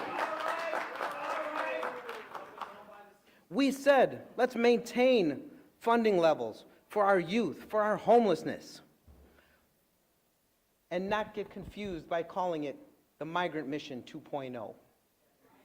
We even proposed something that was referenced on the very first day of the budget hearings, which we heard nothing since, which was why the corporate fund, which is funded by property taxes, has to make pension payments for all of the special revenue funds that exist.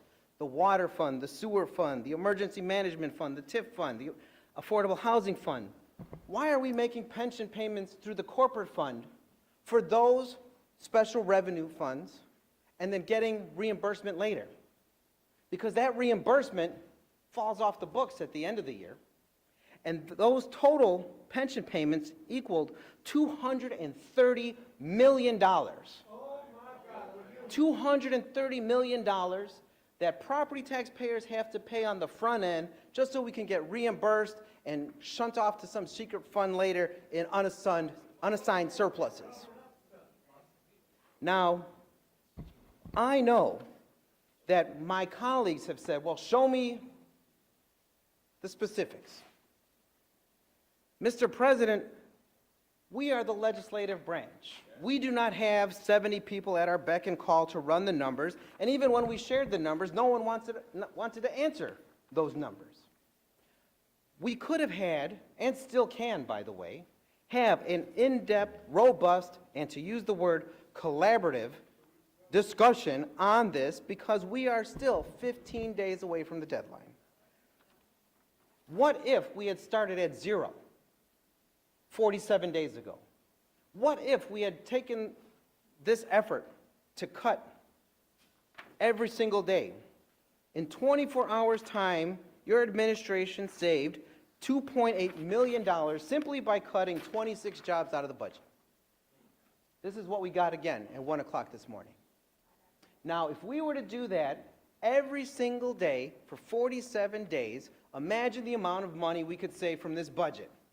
Because when we say cut the fat, cut the middle management, one singular assistant commissioner from 3 different departments is not enough. It is not enough to say that. What we have seen, Mr. President, as of late, is an effort to rewrite history. Because there are some folks who I don't necessarily agree with who did stand up from the beginning and say no taxes, and I applaud them for standing up for that. But there are many other individuals who say this is what we wanted from the beginning, no property tax. This is the right sizing we wanted from the beginning. And that is not true.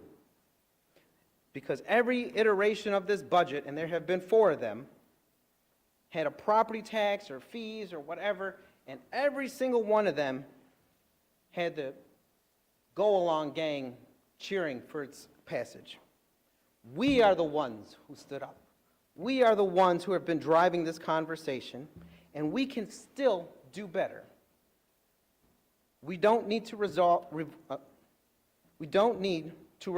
on recalibrating, reconfiguring, and reforecasting just to get to equal on both sides. We've also seen, Mr. President, as we talk about the future, and I know your legacy is top of mind. Next year's budget discussions are only 8 months away.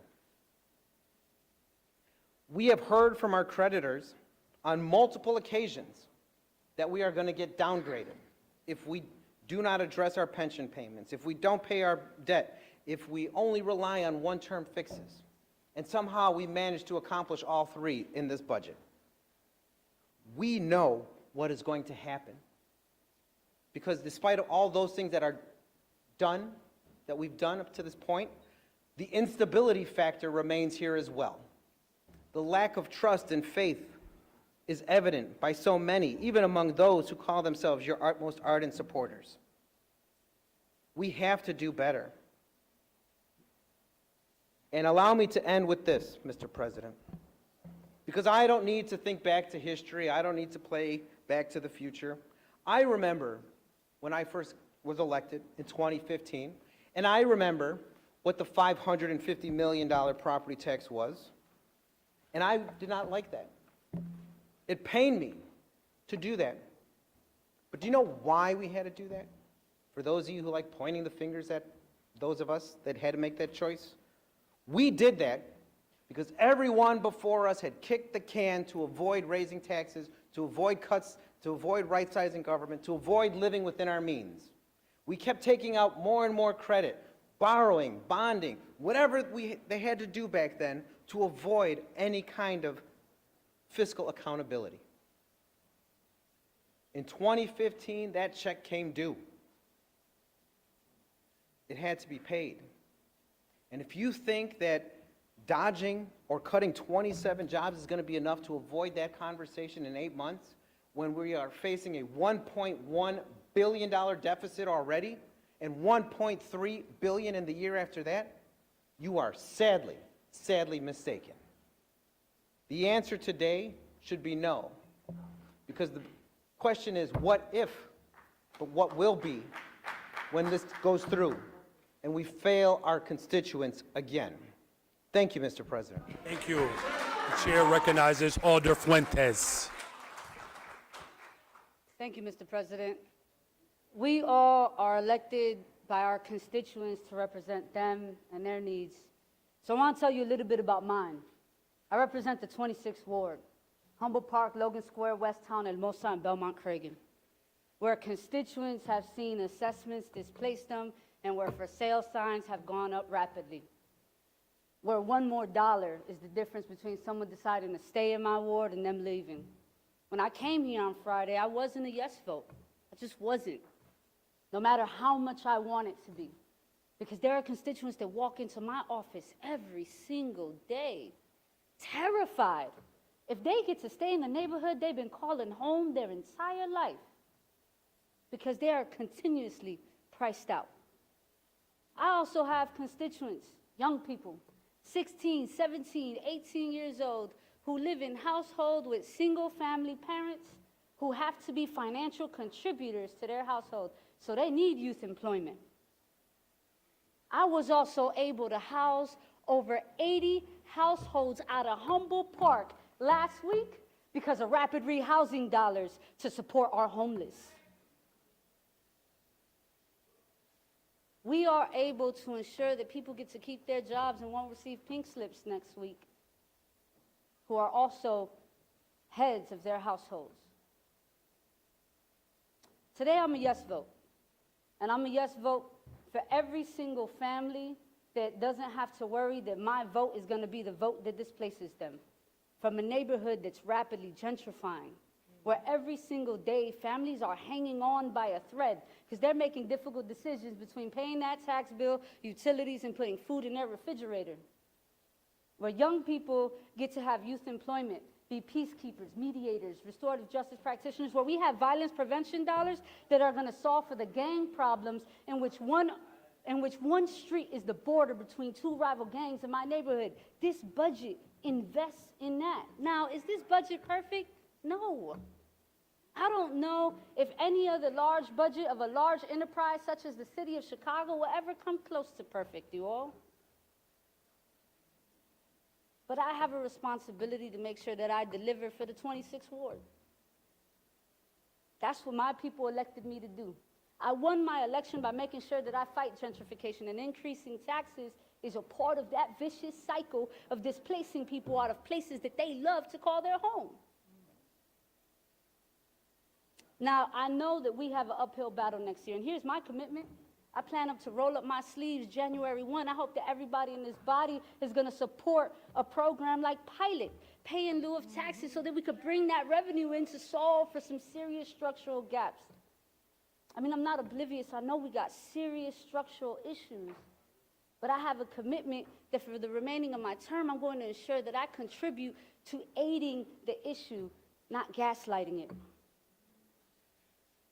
We have a fiscal responsibility, and I know that people are here representing their constituents. That's why I respect people's votes today.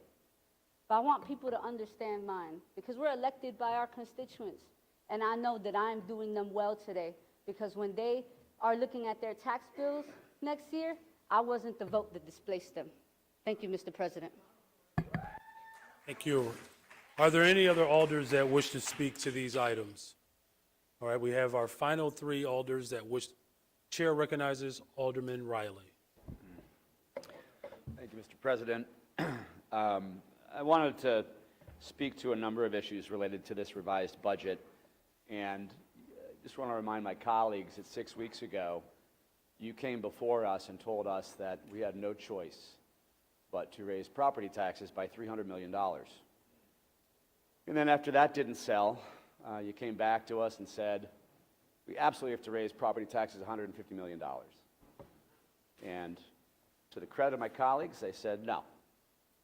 So you came back with $68.5 million. And then just last Friday, again, congratulations to all my colleagues for not taking the bait and saying no. And then by today, just a few hours after Friday, we're down to zero. Because all of you, regardless of your ideology, held firm. And we deserve some congratulations for that work. However, as has been mentioned by previous speakers, this administration, over the course of just 2 days, was able to identify more savings and cuts in this budget, albeit not large ones. And they could have done much, much better had they made a real and legitimate effort at doing so. But we can't pat ourselves on the back for this budget. And I've heard colleagues talk about the impact of property taxes going up on gentrification. They're 100% correct. And I wish, for my colleague who just spoke, that, and again, I respect her for her principles, because guess what? I can see what's going on in the community that she represents. Unfortunately, this isn't going to obviate property taxes for those folks next year. And in fact, we're going to be looking at a whopper of a bill next year. And why is that? Well, the way that the administration, your administration, Mr. President, has achieved these savings is through reconfiguring your savings projections and recalculating revenue projections and using deferred payments to push off obligations due today. And those gimmicks, that blend of gimmicks, guarantees us the need for a massive property tax increase next year. And it's not going to be $68.5 million, folks. Just watch. It's going to be big. Delaying a $40 million line of credit payment for a year to avoid a property tax isn't savings. That payment is now going to cost us the same $40 million next year, plus interest penalties. Now, when a cost goes up over time, that's not a savings, that's an additional cost. And so that's what's being used, one of those gimmicks I mentioned, to obviate the need for this property tax that the mayor's been on a crusade to raise. That's irresponsible. That is not good governance, and it's wrong. I'd like to congratulate the Office of Budget Management for finding a whopping 26 more vacancies to eliminate in this budget, despite the fact that a number of members of the City Council here offered up hundreds of funded vacancies that we know will not be reasonably filled in the next calendar year. And we're talking about tens of millions of dollars in savings. Yet all we could come up with was 26 more vacancies to eliminate. It's pathetic.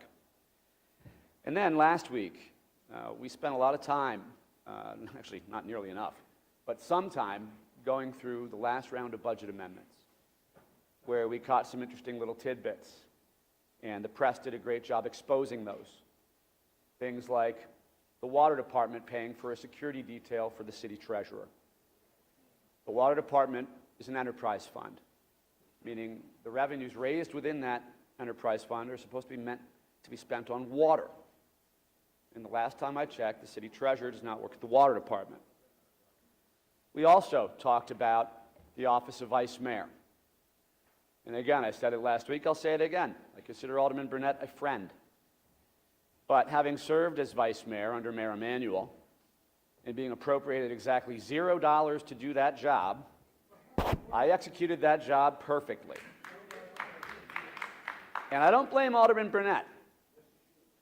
He wouldn't need that budget if the previous chairman of zoning staff weren't still fulfilling those duties in the committee. Alderman Burnett could have put his folks in there to do that job. But that was a political deal, more fluff packed into this budget that folks weren't willing to undo. And that's not fiscal responsibility. I want to applaud our colleague, Alderman Vasquez, Mr. President, for working very hard to make some, I think, very reasonable changes to improve transparency and collaboration, that's a word you've been throwing around a lot, on city budgets.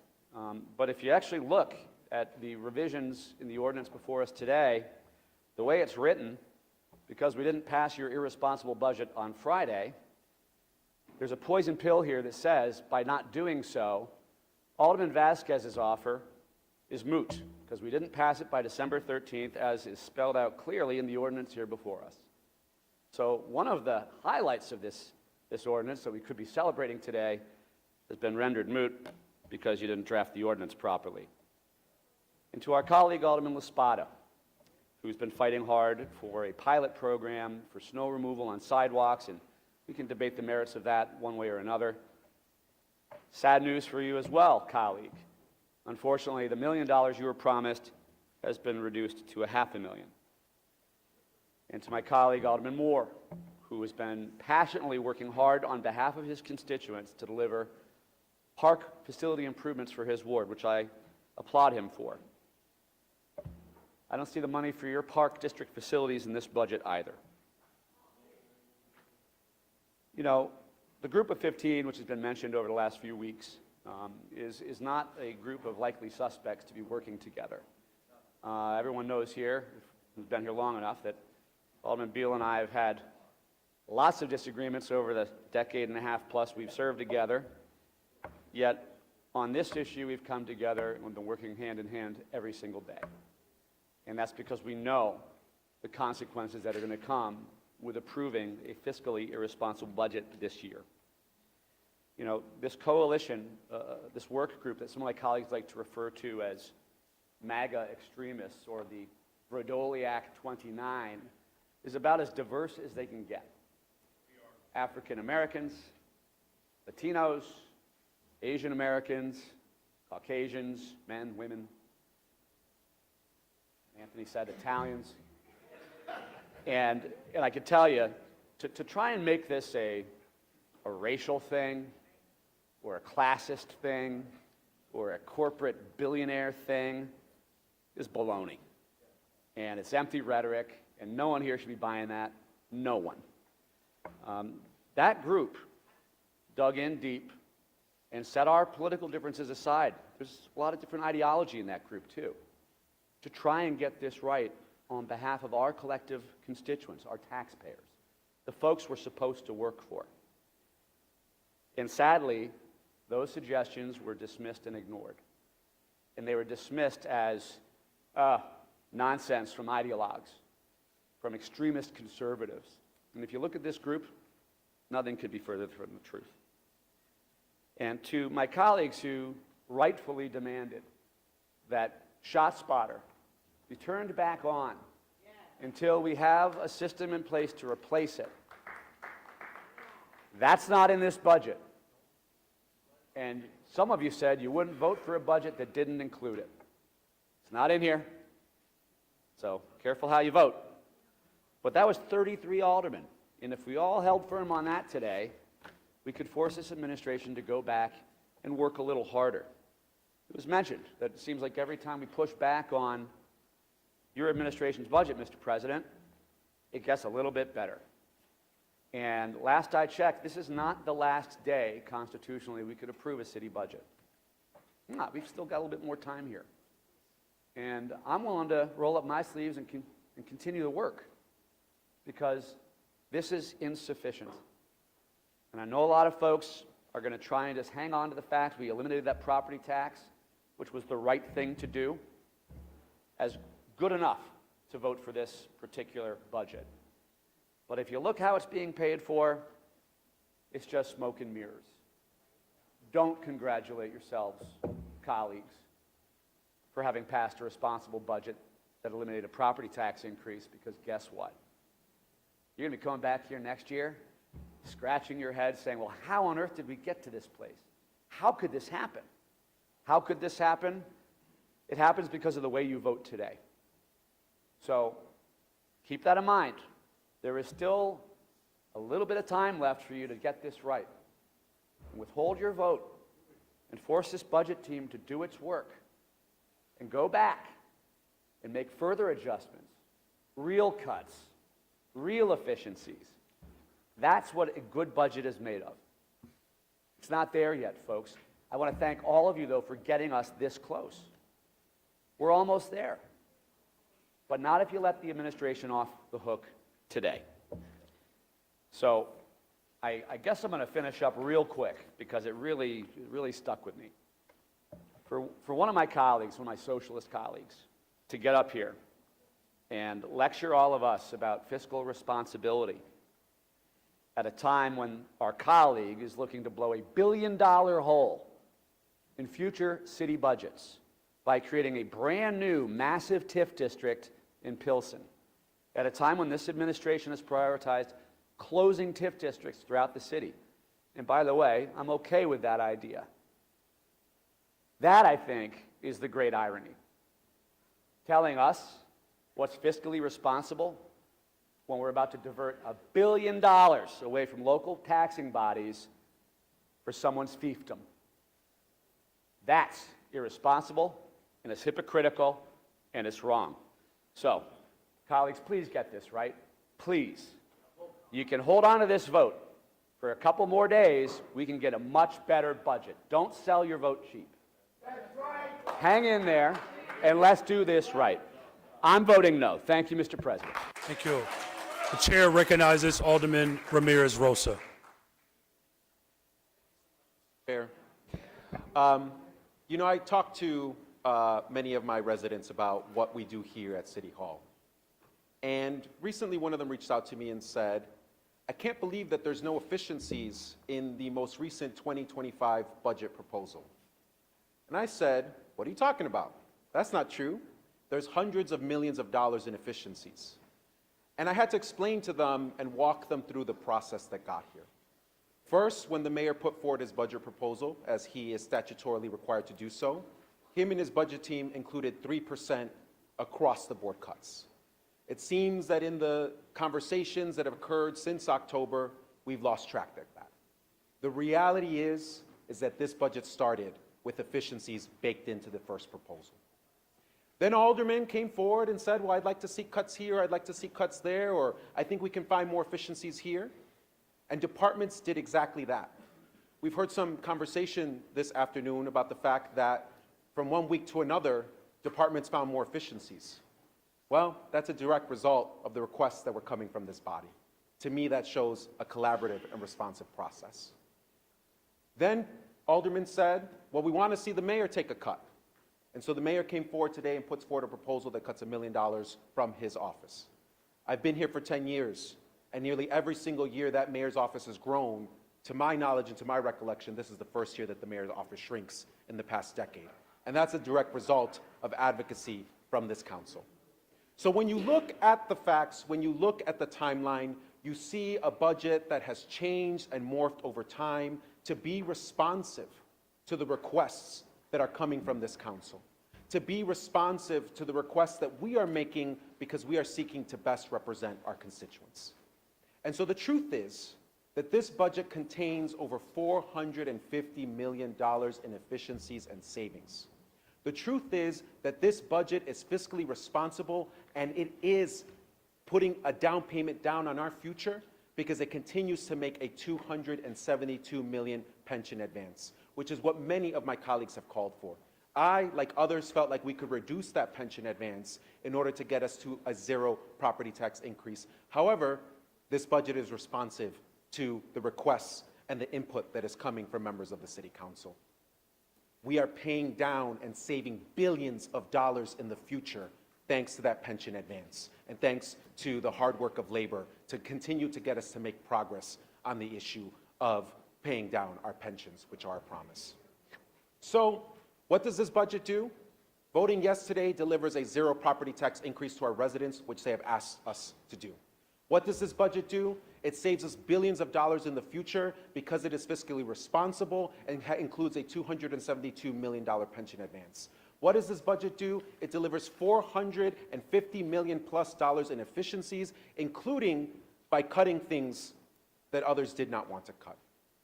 I don't love every single thing in this budget, but what I do love is that it has the largest TIF surplus in the city history, helping to solve the financial issues at CPS, while at the same time helping us to balance our budget and offset a property tax increase. What I do love is that this budget continues to make critical investments in things like addressing homelessness in our communities. It was so cold the other day. It was so cold, and I woke up in the morning, and in my home, where I have gas and I have heat, I was cold. And I thought about the people that were sleeping in Logan Square in tents. And I thought about the fact that when I came with them in DFSS earlier this month, we had no more funds to offer them to provide them with housing. We must continue to make critical investments in basic city services. We must continue to fund tree trimming. We must continue to fund all of the things that our residents want to see and want us to do. And so this budget, voting yes, as I will today, will deliver zero property taxes, will deliver the things that our residents need, will help make sure that youth have summer opportunities, will make sure that people have affordable and accessible mental health. Is it perfect? No. Has it been pulled in a million different directions? Yes. Has it changed and morphed over time in response to the input that's coming from older people in this body? Absolutely yes. And so I look forward to voting yes today, and I thank you for the time. Thank you. Thank you. The chair recognizes Alderman Gardner. Thank you, Mr. President. I want to start by thanking you. I want to stay as respectful as possible, because you nor anyone else in here should be disrespected.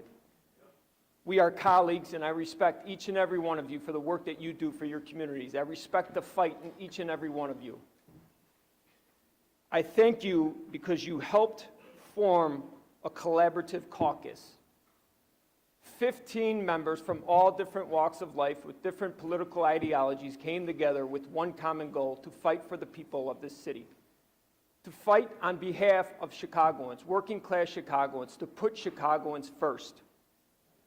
We had members from the Gay Caucus, the Black Caucus, the Hispanic Caucus, Women's Caucus.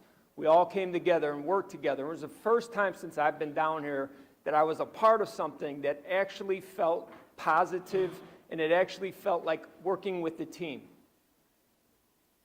Alderman Hopkins, Beal, Chico, Quinn, Lopez, Curtis, Tabarez, Scott, Cardona, Wagisbeck, Villegas, Napolitano, Riley, Silverstein, and myself.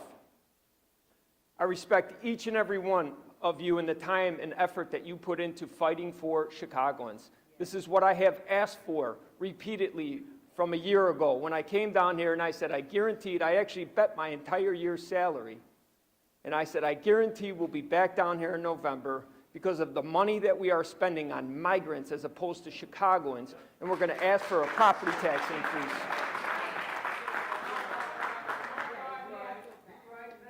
And to prove to you that I came to you with respect, when you ran against Paul Vallis in the runoff, I didn't have a dog in the race. I had my own runoff to worry about, which I won. And you won. You won, fair and square. And when I first met you, I shook your hand and I said, congratulations. And when members in this caucus, in this council, tried to take away your right to name your own chairs, I stood up and I said, no, that's wrong. Check the tapes, please. I go, no, that's wrong. Let him name his own chairs. He deserves that. He earns that. I stood here and said that. When you wanted to give Chairman Dow, the chairman of finance, I stood up and I said, yes, you earned it, Chairman Dow. You work hard down here every year, which you do. Much respect to you and the work that you do.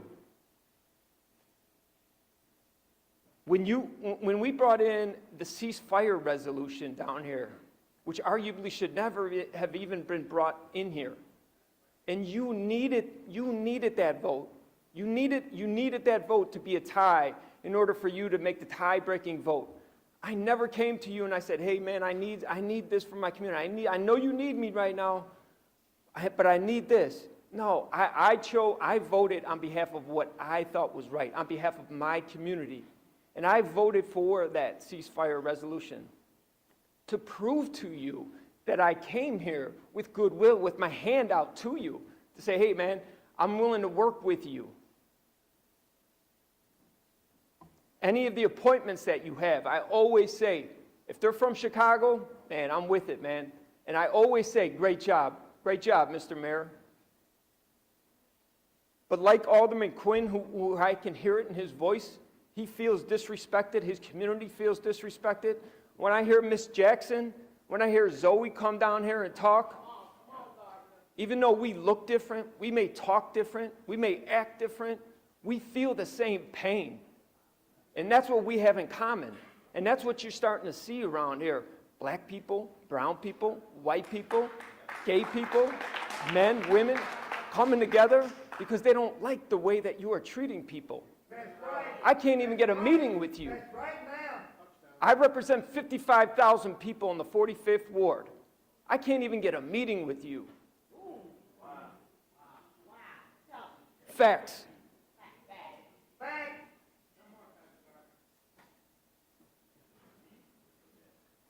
The reality is that I'm not trying to be your enemy. And many people in here feel the very same way. We're trying to work with you, but we don't. We're shut out. We're shut out of everything. That's facts. I have proven through my track record. Please check the tapes on everything that I said. I have proven, with my hand out to you, I'll work with you. Anytime you come to the 45th Ward, you know what the first person is standing there when you get out of your car? Me. Welcome to the ward. Mr. Mayor, I respect the position. Even though our political ideologies might be different, I respect the position. But what I can't respect is you continuing to disrespect me. Because when you disrespect me, you disrespect the 55,000 people that I represent, that I was voted to represent. Now, I don't want to make it personal, but you're making it personal.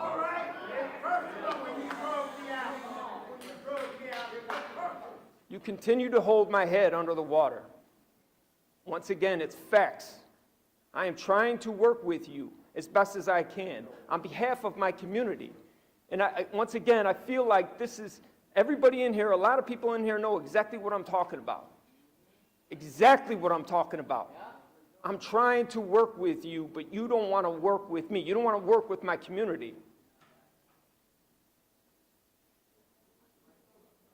So yes, I'm standing with a lot of the people who were trying to take power away from you, and I stood with you. I stood with you. I said, no, man, that's wrong. He earned it. He's the mayor of Chicago. He got voted in. He won fair and square. He's the better man. He won. But you still want to disrespect. I wish you well. We'll be back here, like Alderman Hopkins said, we'll be back here next year talking about even worse budget. It's going to be even more difficult. I suggest over the next year, I beg of you to start talking to some of the members. There's only 50 of us in here. We can't even talk to you. There's many of us who are willing to work with you, and I am one of them. But if you continue to shut the door on me and my community, I have no choice. So I'm against this budget. Are there any other alders that wish to speak to these items? Any other alders that wish to speak to this item? Chair recognizes Alderwoman Mitz. Thank you, Mr. President. This has been one of the most stressful budget that I've been in the 25 years I've been in with the council. And one of the reasons that I had so much reluctance right off the bat, I knew I wasn't going to vote for this budget, because I've been asking for help with my community. I done went with everybody, I done just begged and pleaded, not for me, but for the people that live there. If the people are struggling and suffering from the flood, the largest flood in the history of the city of Chicago, right in the 37th Ward. My colleagues, everybody just go on and act like they don't hear. My colleague Alderman Coleman, the Black Caucus stood up, we got $5 million. I'm like, well, okay, $5 million. But now they got to be split between 5 wards over on the west side. I'm like, damn. That's what I said. There's got to be something here. What am I supposed to do to help? And look, as long as I've been on this earth fighting for my community and fighting for what's right, I would never stop. And I would never stop speaking until they get some help that they need. I'm not going to stop. And Mr. Mayor, finally, we get to this budget. We got to wait till to get to the budget to get some help. Well, we're here. And yes, I'm a country little girl, and I don't mind being country because that's where I'm from. And sometimes my community understand that better than any of those that have been to college and got their degrees. Because I'm going to put it to them plain. I don't cut no corners, and I'm not going to talk with a forked tongue, and I'm not going to play no games because I don't have time. I stopped playing when I was a child. I'm a grown woman now. And anybody that knows, if whatever profession you in, we should be able to count 26 votes. Now, I spent all this time trying to get the 26 votes. The 26 votes should have been back in July. The 26 votes should have been when he first took over as mayor. 26 votes, right off the bat. Because I know I can't move without 26 votes. We down here playing these games. You can play with people's lives. That's all I'm telling you. We playing with folks' lives. I've always been told politics is you got people's life in your hand. And we need to be able to move it, to help them. If you ain't gonna help them, get out the way. Just get out the way. I'm sick and tired of coming down here myself. And I'm missing my time out of my community to help them. The holiday, they need you. They need you now. My seniors need me. They're looking for us to give some hope, some light. And we still down here playing with the budget. I'm trying to figure out yet how I came from 300 million down to nothing. I'm trying to figure that out right now. You kind of leave me, and I'm not scared to say it, because guess what? Everybody else is saying. We don't trust this administration. Well, let me say about that. If you intend to move this city forward, we better get on the right track with this trust thing. Because if everybody start distrusting you, we got a problem. If I can't trust my colleagues, I got a problem. The separation, I got a problem. If you think you're going to have another alderman tell me, and I was elected in my ward as an alderman, what to do, you're wrong. Wrong. I get up every morning with my mind made up what I'm going to do and how I'm going to go out and help somebody. Now, we can talk together because they was elected in their ward like I was elected. But that do not make no one have no power over me. If my mother and daddy don't have it, and they bless their heart, they resting. They gave me enough wisdom while I was here to be able to conduct myself, respect people, work with folks. I don't have to like you to work with you. We need to stop playing games down here. All these, some of you ain't never been in government, don't know nothing, can't nobody tell you nothing. Run around here like you got all the answers. You don't have all the answers. People's out here looking at us. Now, my community told me, don't vote for a property tax, and I stood fast and not vote for them. But the mayor, you done changed that. Taxes off the table. They've been texting me, saying, yay, they glad, so that we can help uplift the city. We think we got time. I think things can change. But you got to roll up your sleeve and want to change. Y'all need to change your heart. When you go through the holiday, let the light shine down on you and know that Jesus Christ was born. That's what you need to know. A little baby in a manger. And that's what we are, babies in a manger. Get some sense. Stop putting your elbows up like you got something. A lot of us talking about taxes, raising people's property taxes. You know what I said? Man, before I became an alderman, I remember I was having that same problem. I'd be damned if I'm going to go out and vote higher taxes when I know I had the problem. They don't have the money. Oh, but you know, Mr. Mayor, you didn't have the money either, right? Because you didn't have the water bill paid either when you became mayor. So we can't be putting no prices on our community like that. But I'm grateful today, and I am voting for it. I'm voting for the budget because I want us to get it right. Whether they like it or not, I am doing what my community wants me to do. Alderwoman, They elected me, and I'm going to represent them. Alderwoman, just a second, please. I would respectfully ask that the members in the gallery to stop being disruptive, please. Sergeant at Arms, please help us restore order. Look. Thank you. Just a second, Alderwoman. Okay. I want to make sure that you can hear. Sergeant at Arms, thank you for helping me restore order. I would ask that the members in the public chamber please refrain from speaking out of turn. He wanted to go anyway. Just a second. You all continue to shout. I'm going to have to ask that the Sergeant at Arms remove you all.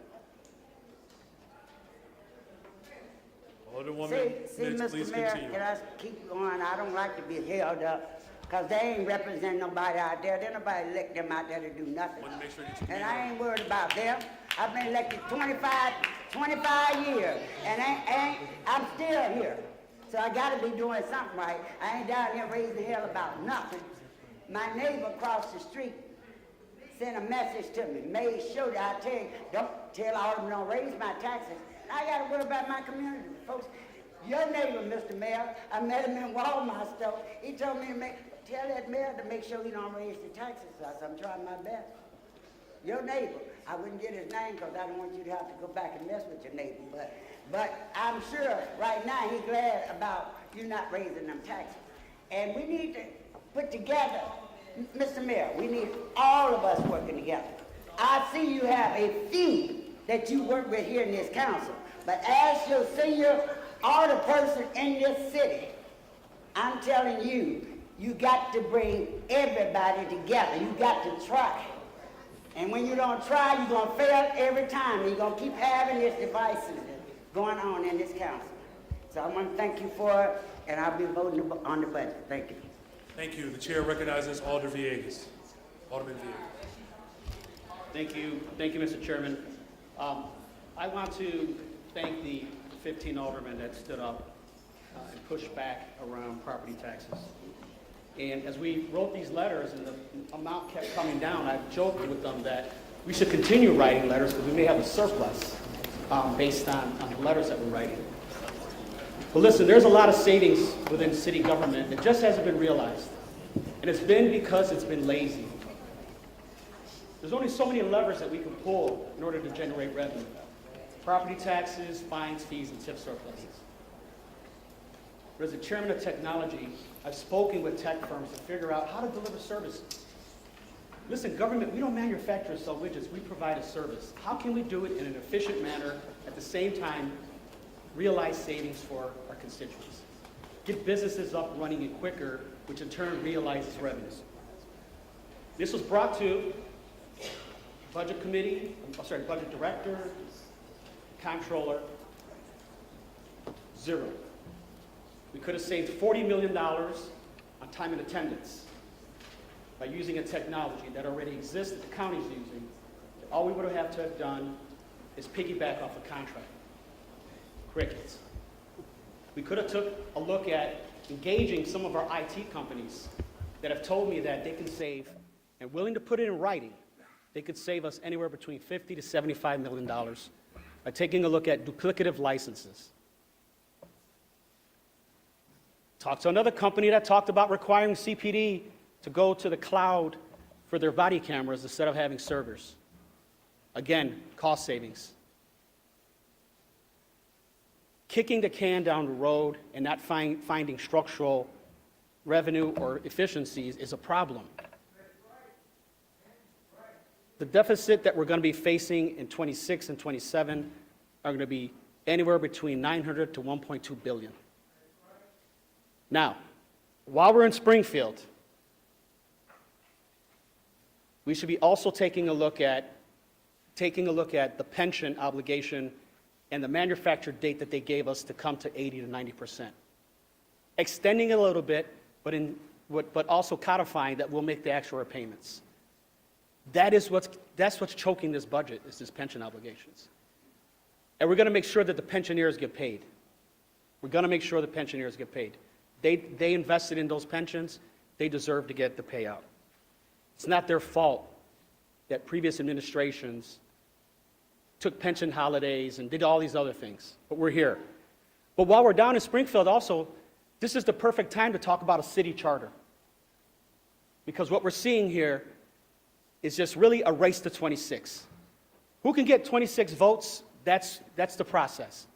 We need to get a structure just like LA, New York, Philly, that have a city charter that designates a speaker or president of the council in charge of the agenda, their own budget. The mayor proposes his budget, negotiations take place. When this budget's introduced, and the budget committee's been working on it for months, we get 2 weeks to analyze it? Oh, by the way, you got to answer the phone because people are talking about they need city services, but we don't have the staff for analyzing budget, and COFA doesn't either.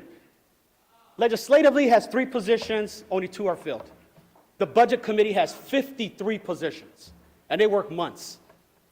I want to make sure that the budget committee has the necessary resources in order to arm ourselves, so that way we can make sure that we're on a level playing field. If you think that you can analyze a budget in 2 weeks, well, I got a bridge to sell you. While we're down in Springfield talking about pension, we should be also talking about a city charter. The time is now to have a city charter, so that way this body, this legislative body, has the necessary tools and a playbook on how to make sure that the residents of the city of Chicago, our budgets are passed responsibly. Now, I can't support this budget. I can't support this budget because we're talking about $40 million, missing payments. We started at 300, now we're at 0. And when we talk about getting to 0, now everybody wants to, we did it. They always say victory has 1,000 fathers, defeats an orphan. So what I say is this: we still have a little bit of time. I'd like for us to figure out a way to get some structural changes in here, right-size government, and make sure that the taxpayers and the Chicagoans are heard. I want to also thank this body for really standing together, because there's been a lot of changes in this budget, a ton of changes. This is good. Democracy is good. But I think we can do a little bit better. I'm not going to allow perfect to be the enemy. But I can tell you that when you're talking about efficiencies and what's been produced right now, I don't think there's $400 million in efficiency, as was stated earlier. But I can tell you that there's more to be done. And so there's still an opportunity, another 2 weeks or so to do this. But again, I would ask for you to take into consideration and say no, and let's come back next week and finish this. Thank you, Mr. President. Thank you. Are there any other alders that wish to speak? All right, if there are no other alders that wish to speak, we have our final 3 speakers in this order. Alder Sposato, Alder Dow, and Alderman Irvin will close. Chair recognizes Alderman Sposato. Thank you, Mr. President. Took so long to speak, I was thinking of chickening out, so, but I can't do that, so I just want to say a couple things. I rarely ever write a speech, but today I did write a speech, so I'm going to be half from the heart and half from a written comment. So just want to remind everybody that more than 15 people fought against the property tax increase. It was 50 people that stood up against it, so, and you guys heard us. You went back to the drawing board. You got it down to another point that we couldn't accept. You went from 300 to 68. That was kind of rejected. That's why we delayed it till now. So there was more than 15 people that stood up and fought back. So I just want to bring that to everybody's attention. I heard from a lot of my constituents, of course. There actually, believe it or not, everybody, there was a handful of people that says we need taxes to support the city and everything. So I'd probably say maybe like 5% that either said they stand behind me, whatever my decision is, and we need taxes, shockingly. But the majority of people said they can't accept the property tax. So with that, we went from 300 million down to 0. So that was one of my requests to get it down. Well, before I get to that, I just want to say, as far as your team, let me backtrack a little bit again. I pretty much only dealt with Annette. And Annette, you were awesome. I don't know if I called you the most, the least, in the middle of the pack, whatever, but you always returned my calls, always answered my questions. I even reached out to Susie Park a couple times for some help and some understanding. So Annette, you were there for me, and I appreciate it. I don't know, we agree on everything, but I know this is not an easy thing to do. So some of the things I asked for, I said I couldn't support the universal basic income. That was gone. Elimination of the liquor tax, I asked for that. That was gone. I know it would destroy our businesses, especially myself, being a border ward. Certainly those of us, Napolitano and Silverstein and Villegas, Teleferro, we're kind of border wars. We get destroyed. So that was eliminated, so I appreciate all of that. But there is one thing that my phone blew up on. I just want to go on record as saying this. I know a lot of my colleagues are worried about me, and that's the snow shoveling program. And I said I can't support this. So all this is, and I just want to be on record saying is, this has to go to a vote. If we approve the snow shoveling program, the snow shoveling pilot gets put in there. I already made it perfectly clear. I'm against supporting the pilot. So I just want to go on record as saying, everybody, all you 15, 20 people that tweeted me about this, I don't believe there is a snow shoveling program this year. I believe this is for next year with the approval of the full city council. So I appreciate all of that. I also, Mr. Mayor, Mr. President, I reached out to the Restaurant Association, asked me to Teamsters. They're not jumping for joy and giddy about it, but those people who are all friends of mine supported it. So just want to read what I have to say, everybody. So no matter what I do, and I will say that many of you spoke very eloquent. I'm sure I'll be the least eloquent speaker here. I always say nobody's going to sway and change anybody's mind, but I tell you what, a couple of you had me yes, no, yes, no, yes, no. So all you did pretty good. So I'm proud of everybody. I still consider most of you in here my friends, and I know most of you hopefully still consider me a friend. So with that, and this year was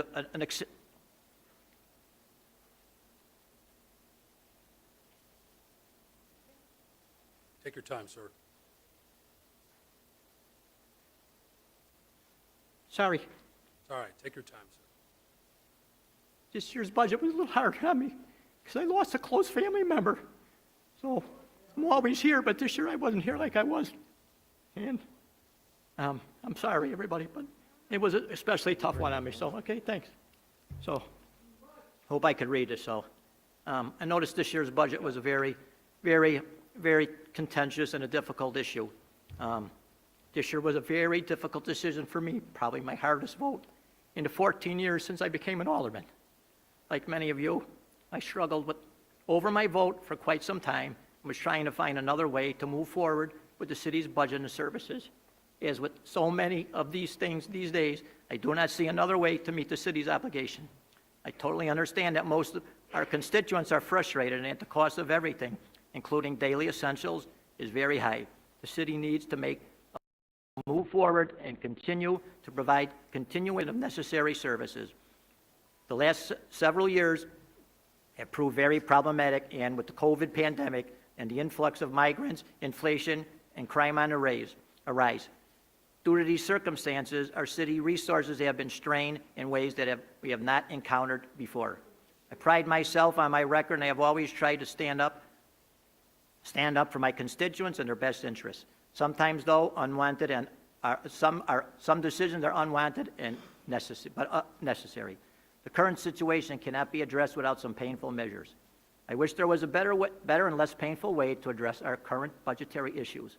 Without the passage of this budget, I know that the city's bond ratings will go down, various city services may be shut down, and that many city employees may not be paid or lose their jobs.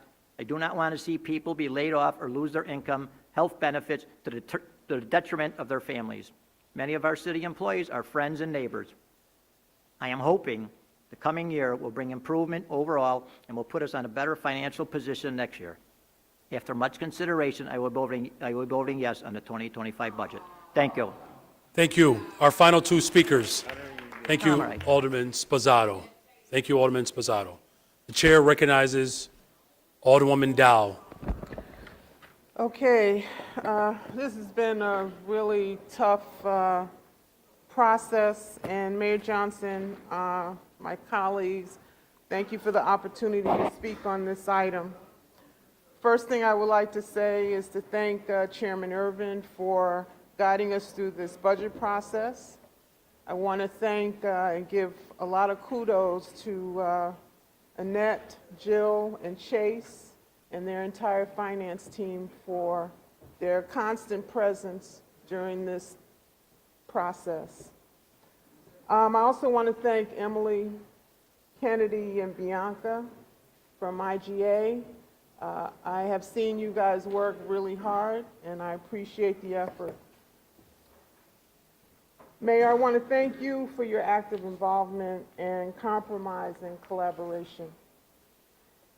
And when I think of this 2025 budget process, I have actually seen the power of the City Council and what we can do when we work with passion and integrity, and we're going to throw in a little bit of shenanigans too. This budget got off to a rocky start, more than any that I can recall in Chicago's recent history that I have participated in, and this budget has been an aldermanic-led effort. We've worked to make countless changes to the budget to best represent our constituents. The budget we're voting on today is a culmination of that process, the good, the bad, and the ugly.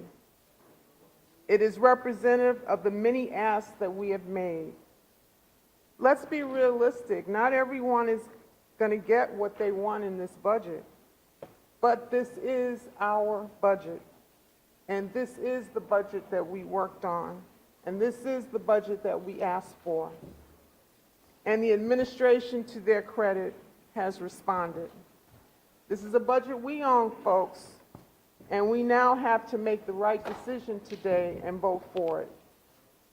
Gone is the proposed $300 million tax increase, all of it. Not some of it, not most of it, but all of it, and that's what you all asked for. Back in the budget are important constitutional policing positions. Gone are the liquor taxes, replaced with other programs that generate revenue for us. ARPA funds have been repurposed to fill the budget gap. Government efficiency was prioritized. The mayor cut his own staff to get the balanced budget, this budget balance. New parking enforcement aids are on the way. And while holding the line on layoffs, furloughs, and keeping the advanced pension payment, these items are all critical to our city's operations and future fiscal health. These were our demands, and they were heard. Now, the budget is not perfect, but we have to be honest negotiators here with the administration and amongst ourselves and meet each other at a place of true compromise. And this is where we are at with this budget. I just want to correct some things. First, the budget is almost 70% structural modifications with 30% one-time fixes. We have not $450 million in cuts, but $460 million in cuts and efficiencies. And over 470 corporate positions were cut in this budget, and the corporate budget is only $5.79 billion.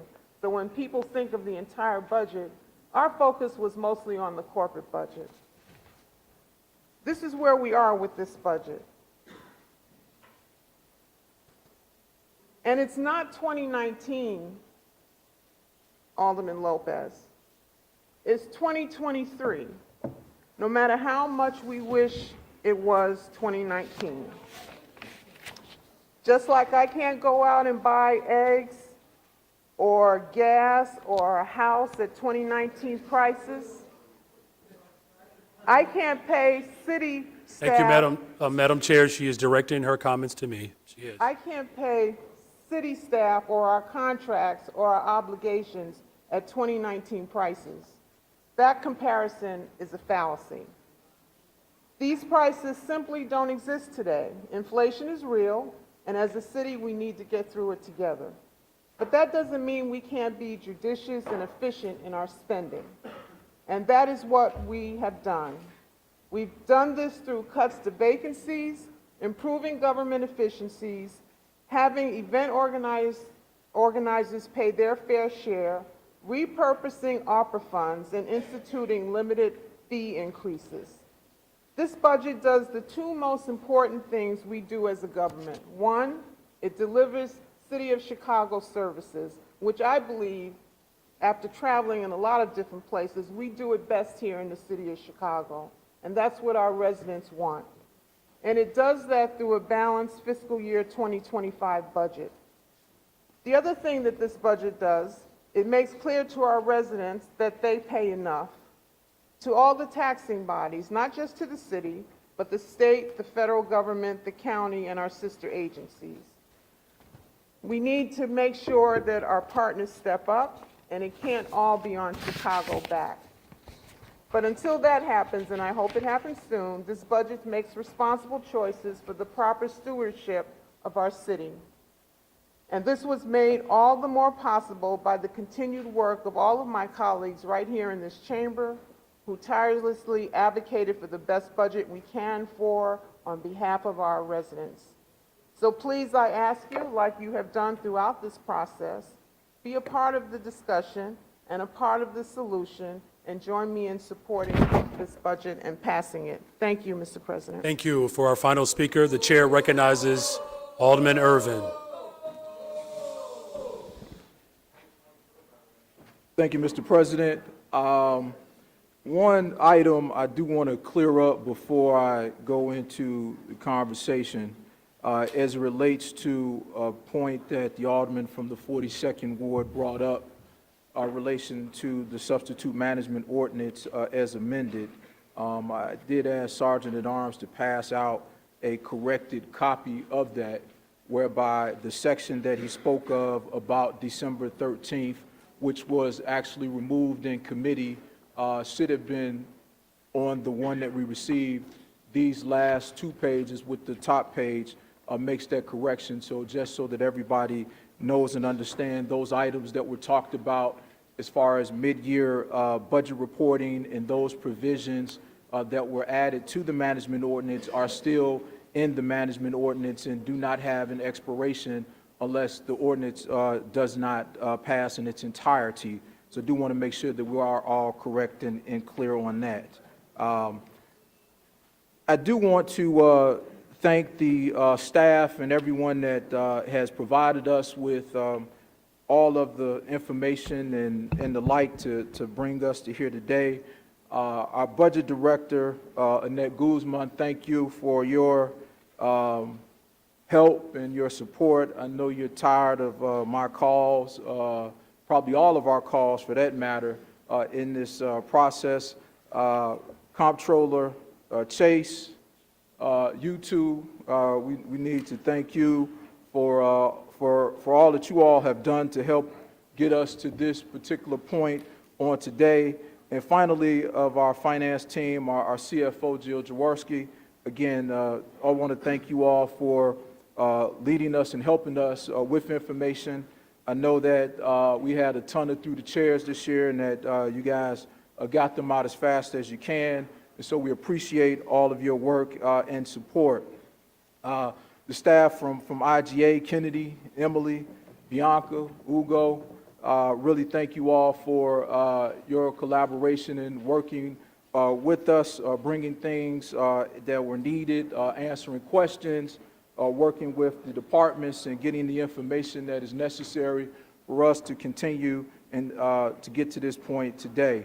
Also, the committee staff that worked real late on providing information to members of council and of the committee, Terry Marson, Ursula Coleman, thank you all for your help and support, as well as the members of COFA, the director, Janice and Dan. We appreciate you all's sticking around and working with this process as well. You know, every morning my phone opens up to a particular portion of Scripture. This morning I thought it was going to say that everybody wants to go to heaven, but no one wants to die. But it did not give me that. Today it said, keep thy tongue from evil and thy lips from speaking guile. And with that, I'm going to be on my best behavior. My mother called me and said, hey, I know this has been tough, I know this has been challenging, but through it all, we will get through this and get there. Again, what if? So apropos, what if we went back to 2005 and didn't sell the Chicago Skyway? What if we went back to 2008 and did not sell the parking meters? What if we went to 2015, some of us were here and some of us were not, instituted a garbage fee on some of our poorest residents in the city. At the same time, we hit them with a $600 million tax increase. What if? Some people want to go back to 2020. What if we could do that? Excuse me, Alderman. Thank you. If you continue to jump out of turn, I'm going to ask the Sergeant at Arms to remove you, and I will recess this meeting again. Please continue. Again, what if? I don't want to go back to 2020. You want to know why? In 2020, we had less jobs for youth. In 2020, we had more homicides, more crime in 2020. We had less mental health services in 2020. We had less people in streets and sanitation cleaning our communities in 2020. In 2020, we didn't have the level of investment on the south and west sides of Chicago in 2020. Excuse me. This meeting will stand in recess. Please remove these individuals.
take your seats. The meeting will reconvene momentarily. Please have a seat and remain silent. Thank you.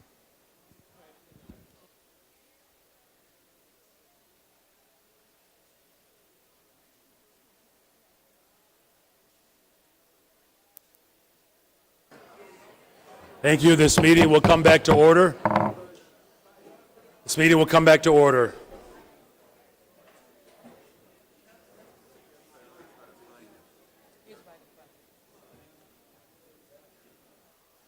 Thank you very much.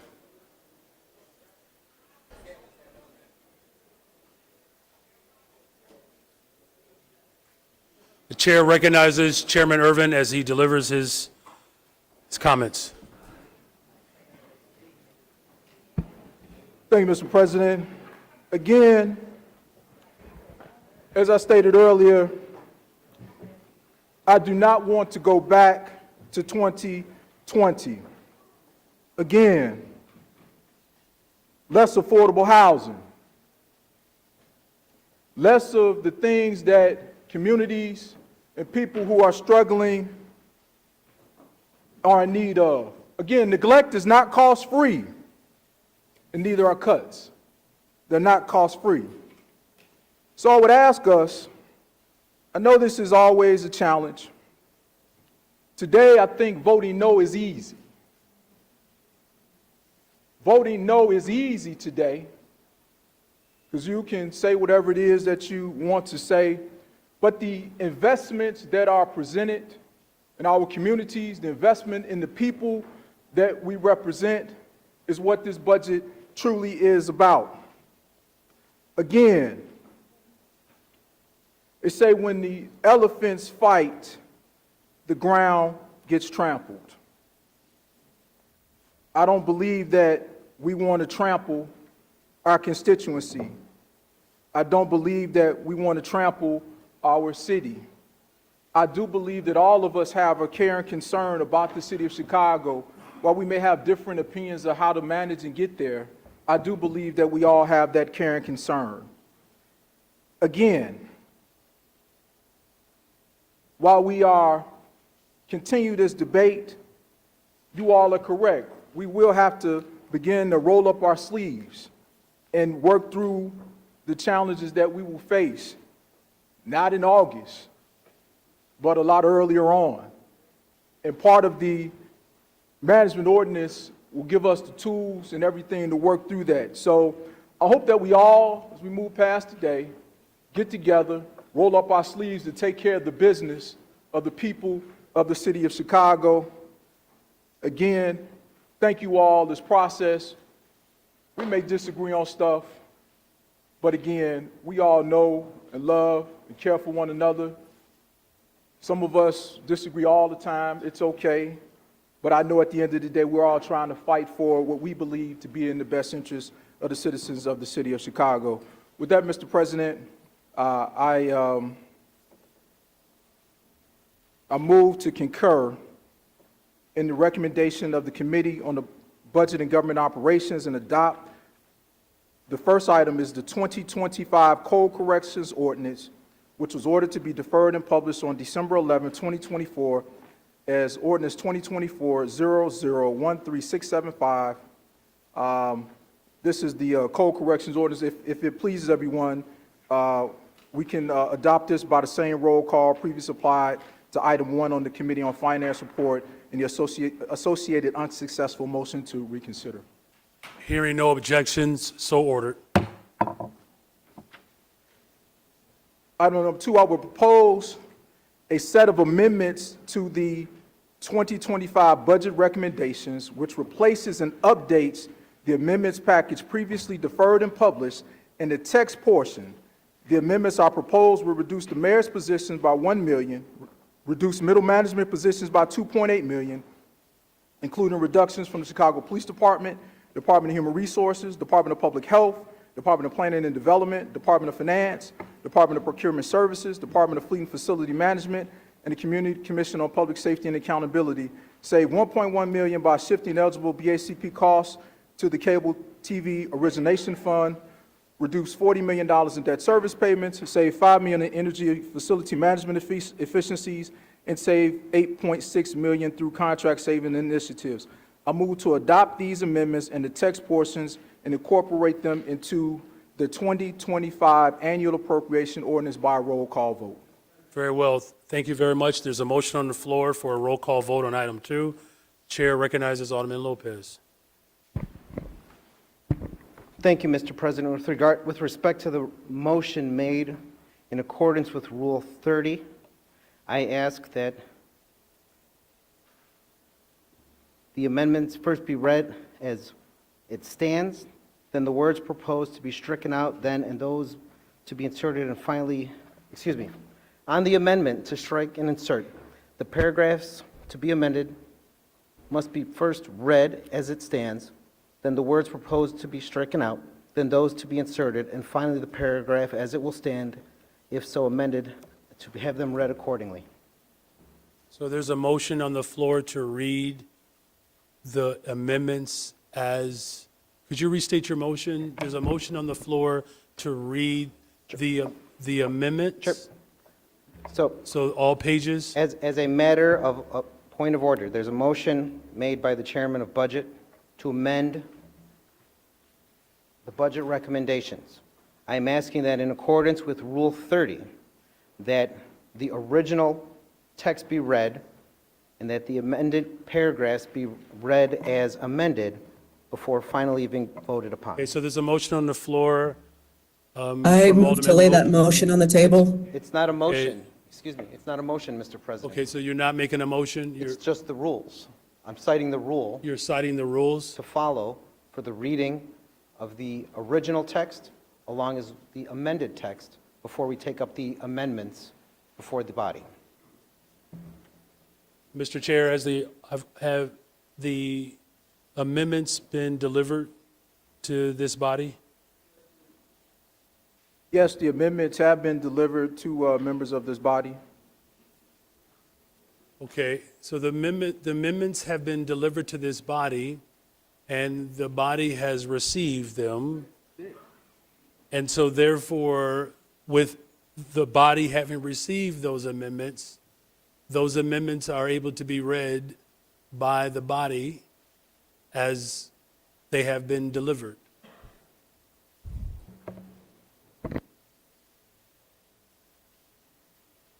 Oh, he's trying to. This is it? Yeah.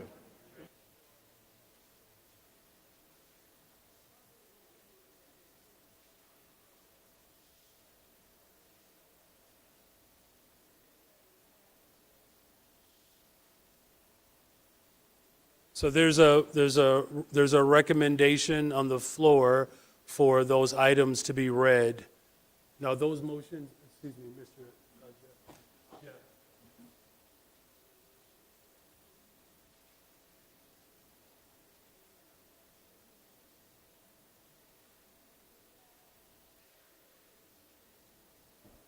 So per Rule 30, the Alderman Lopez is asking that the clerk read all 70 pages of that which has been stricken or added.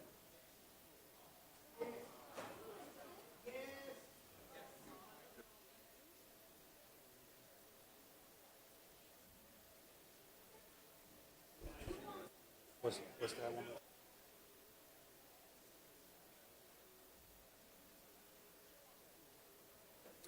So there is, just hold on a second, please. We could move a motion to suspend the rules in order to waive the request to read all 70 pages. Is there a motion to suspend the rules? All right, so there's a...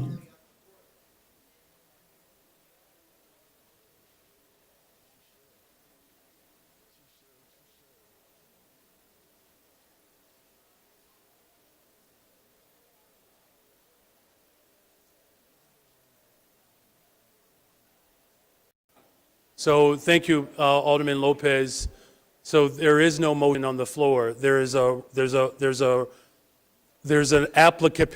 application of the rules that you wish to move in order to read items that are added or stricken in this particular amendment. So there's only one motion, which is to suspend the rules. Just relax, okay? So there's a motion to suspend the rules. Just a second, sir. I promise you, I will recognize you as I've done for the last 19 months. The chair recognizes Alderman Lopez. Mr. President, the motion was already made by the chairman of the Committee on Budget and Government Operations to accept an amendment to the budget recommendations. That is the original motion. The request was simply to have per our rules, to have those amendments read. The motion has been made, and this is no different than calling the question or anything else. This is per our rules that in an amendment motion, that all items that are being changed be read. You cannot suspend the rules to avoid a vote on what has already been motioned. That should have been done in advance to stop any kind of motion. And unless the chairman wants to withdraw his motion. So that's what we are articulating. Thank you. Are you finished? I apologize. Are you finished? Yes. Okay, thank you. So the chair, if you're willing to withdraw your initial motion and restate your motion coupled with the motion to suspend and waive Rule 30, we will accept that motion. So moved. So there's a motion to, there's a motion for a roll call vote on item number 2, coupled with a motion to suspend the rules in order to waive Rule 30 of having to read 70 pages of items added or stricken. Very well. All those in favor? Okay, there's a roll call vote. Mr. Clerk, please prepare our e-vote application for this motion. And again, for clarity, there's a motion by Chairman Irvin to a roll call vote on item number 2 with the various budget recommendations for 2025, coupled with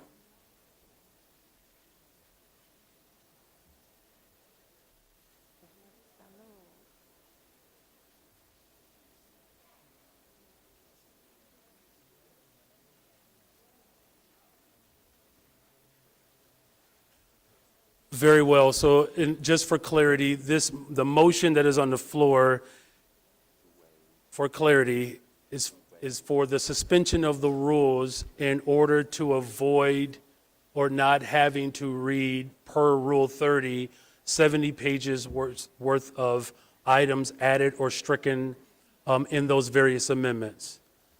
And there's a roll call vote for this particular item. So in order for us to vote on whether or not Rule 30 could be waived, we are voting to suspend the rules first in order to be able to waive the Rule 30 element of requiring 70 pages worth of reading.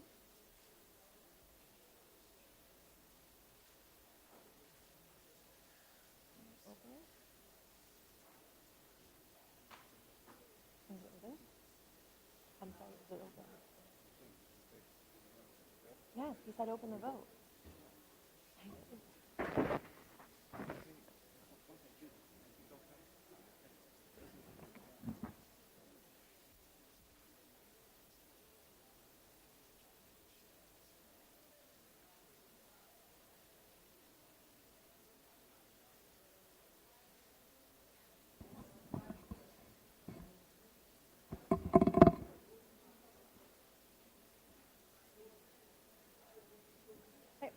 The voting is now open. The voting is now open. Please cast your vote. If you're having difficulty, please raise your hand.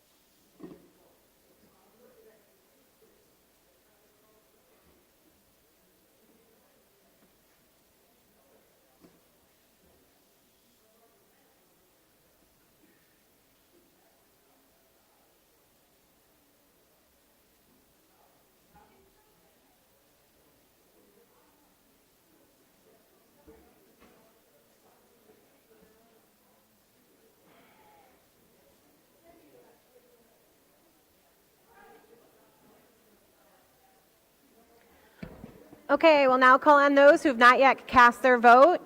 Alderman Curtis? Alderman Curtis? Alderman Curtis is a yes. Alderwoman Taylor?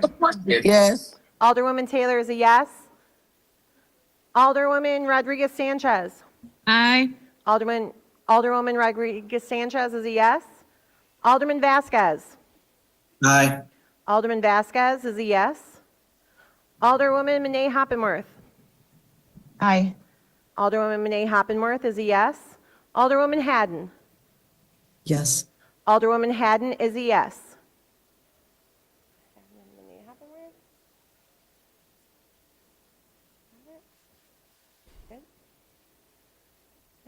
Everybody's in? Okay, voting is now closed. There are 48 yeas and 2 nays. The motion to suspend the rules have passed. Now for a motion for a waiver on Rule 30 that would require 70 pages worth of amendments.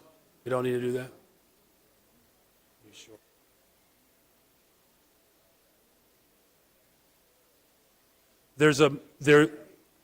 Just in order just to be absolutely sure, because it is a rule, the rules have been suspended to take up the item to consider whether or not the Rule 30 should be waived. So in the opinion of the chair, that does require a vote. Now, if this body wishes to use the same vote to suspend the rules, I'm happy to oblige. It's been moved in order to waive Rule 30 that would require 70 pages worth of amendments stricken or added into the body.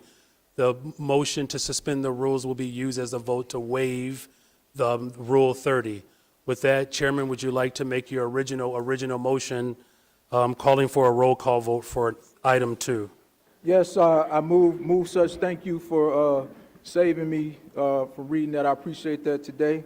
I move to concur in the recommendation of the Committee on the Budget and Government Operations and adopt the 2025, wrong one. Item number 2.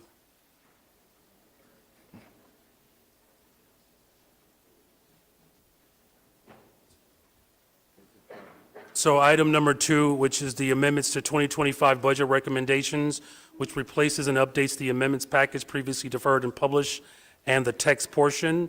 In this item, the amendments that are proposed would reduce the mayor's office position by $1 million, reduce middle management positions by $2.8 million, including reductions from Chicago Police Department, Department of Human Resources, Department of Public Health, Department of Planning and Development, Department of Finance, Department of Procurement Services, Department of Fleet and Facility Management, and the Community Commission for Public Safety and Accountability. In addition, in this item, saving $1.1 million by shifting eligible BACP costs to Cable T Organization Fund, also reducing $40 million in debt service payments, also saving $5 million in energy and facility management efficiencies, and finally, also saving $8.6 million through the Contract Savings Initiative. And so you have moved to adopt these amendments into text portion and incorporate them into the 2025 annual appropriation ordinance, and you want us to do that by roll call. Yeah, that one, yes. That's one, very well. Yes. Very well, so he did. So moved. He did move, he so moved that motion. moved. Very well, and for a roll call vote. Madam Clerk, could you please make the e-vote application for the members of this body to cast their vote at this time?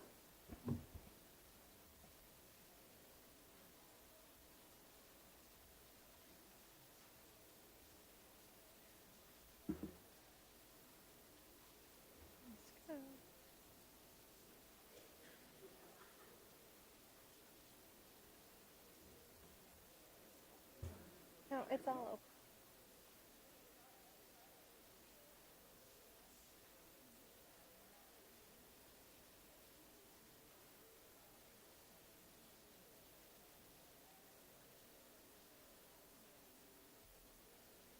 Voting is now open. Voting is now open. Please mark your vote on your tablet. If you are having difficulty, please raise your hand.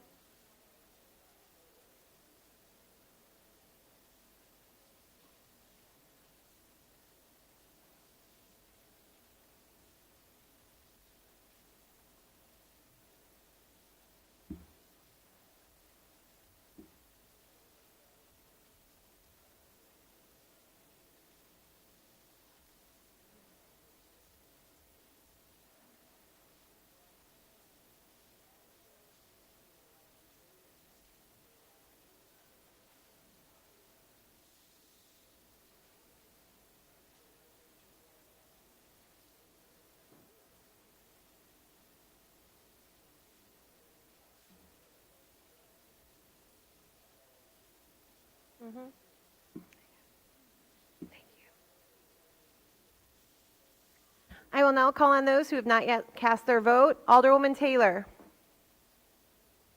Yes. Alderwoman Taylor is a yes. Alderwoman Rodriguez Sanchez. Yes. Alderwoman Rodriguez Sanchez is a yes. Alderman Vasquez. No. Alderman Vasquez is a no. Alderwoman Monet Hoppenworth. Yes. Alderwoman Monet Hoppenworth is a yes. Alderwoman Haddon. Yes. Alderwoman Haddon is a yes.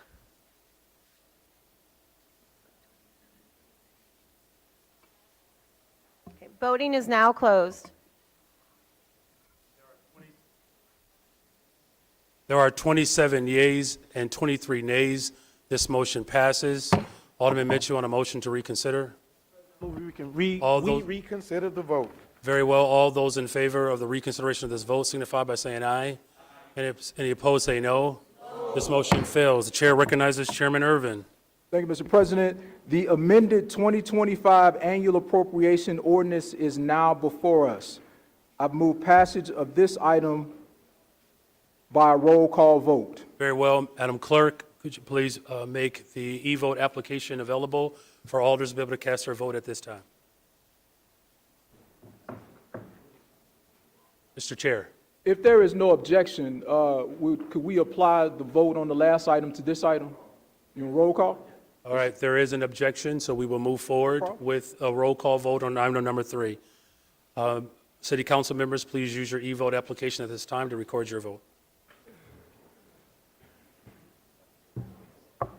Okay, voting is now open. Voting is now open.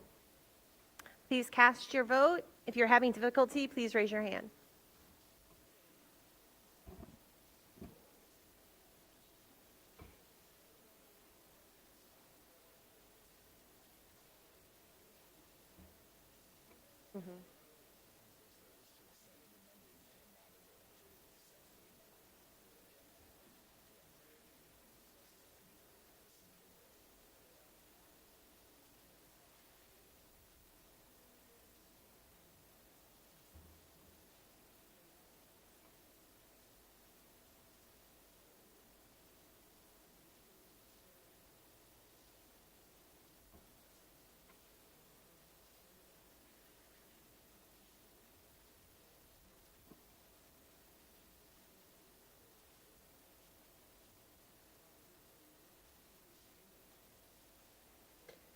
I will now call on those who have not yet cast their vote.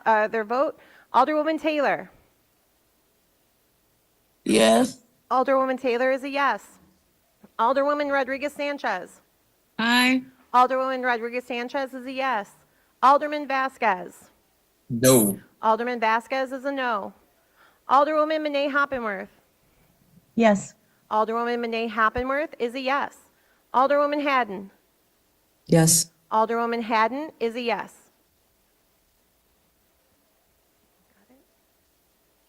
Yep. Voting is now closed. There are 27 yeas, 23 nays. This motion passes. Alderman Mitchell on the motion to reconsider. Mr. President, I move we reconsider the vote. All those in favor of the reconsideration of this vote signify by saying aye. Any opposed, say nay. This motion fails. Chair recognizes Chairman Irvin. Thank you, Mr. President. I move to concur in the committee on the recommendation of the Committee on the Budget and Government Operations and adopt the 2025 Substitute Management Ordinance as amended, which was ordered to be deferred and published on December 11, 2024 as SO 2024-00-13673 by a roll call vote. Very well. There's a motion on the floor for the roll call vote for item number 4. Thank you, Madam Clerk. Members of this body, please use your e-vote application to record your vote at this time.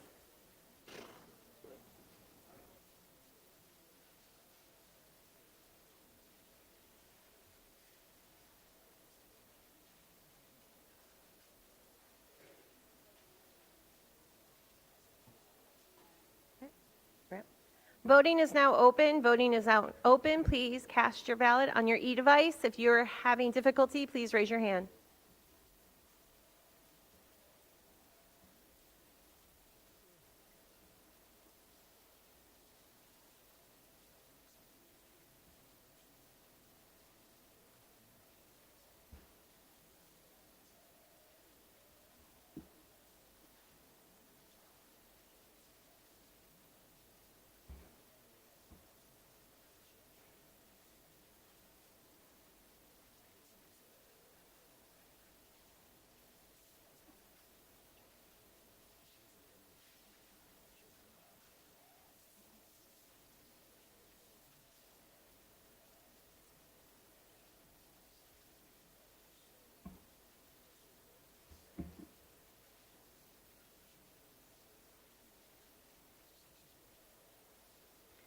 Okay, I will now call on those who have not yet cast their vote. Alderwoman Lee? Alderwoman Lee is a nay. Alderwoman Taylor? Yes. Alderwoman Taylor is a yes. Alderwoman Rodriguez Sanchez? Aye. Alderwoman Rodriguez Sanchez is a yes. Alderman Conway? Alderman Conway is a yes. Alderman Vasquez? Yes. Alderman Vasquez is a yes. Alderman Martin? Oh, he just came through. Thank you. Alderwoman Monet Hoppenworth? Yes. Alderwoman Monet Hoppenworth is a yes. Alderwoman Haddon? Yes. Alderwoman Haddon is a yes.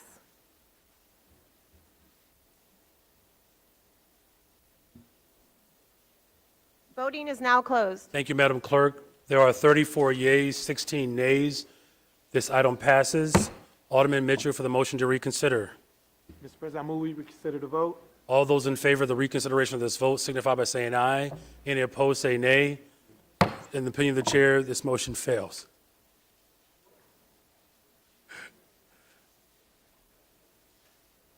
Yep. I heard everybody say no in my heart. No. There we go.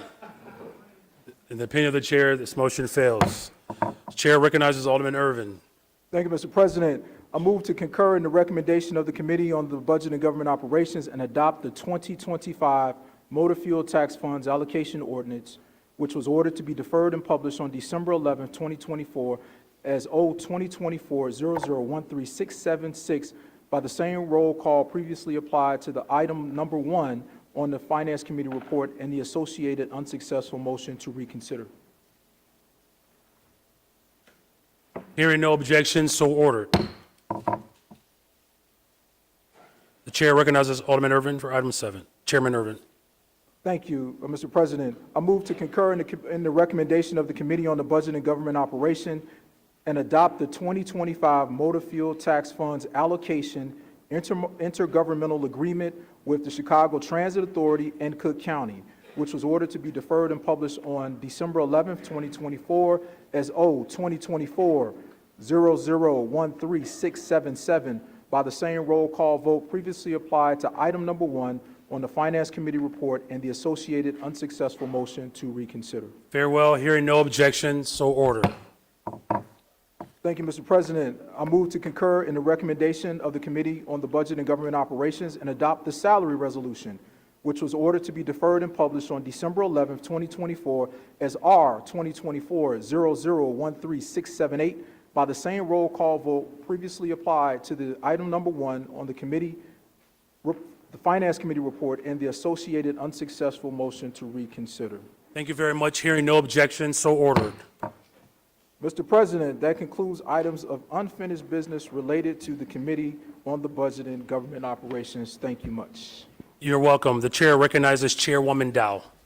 Thank you, Mr. President. I would first like to propose an amendment to the substitute 2025 Municipal Code Revenue Ordinance and Property Tax Levy for year 2025, which was ordered to be deferred and published on December 11, 2024, as SO 2024-0013671, that would strike Part 2 of the ordinance in its entirety and replace it with what is in front of you today.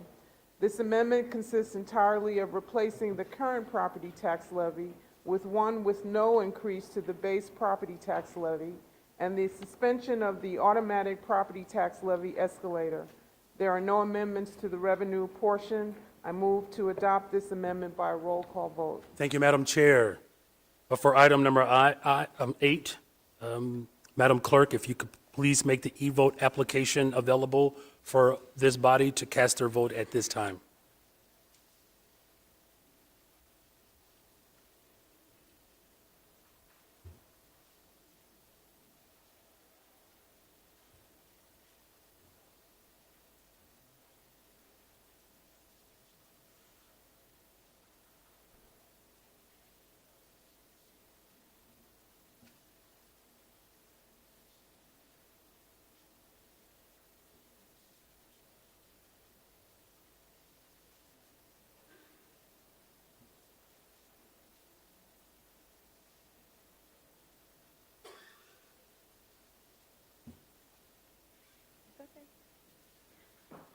Okay, the voting is now open. The voting is now open. Please cast your vote on your e-device. If you're having difficulty, please raise your hand.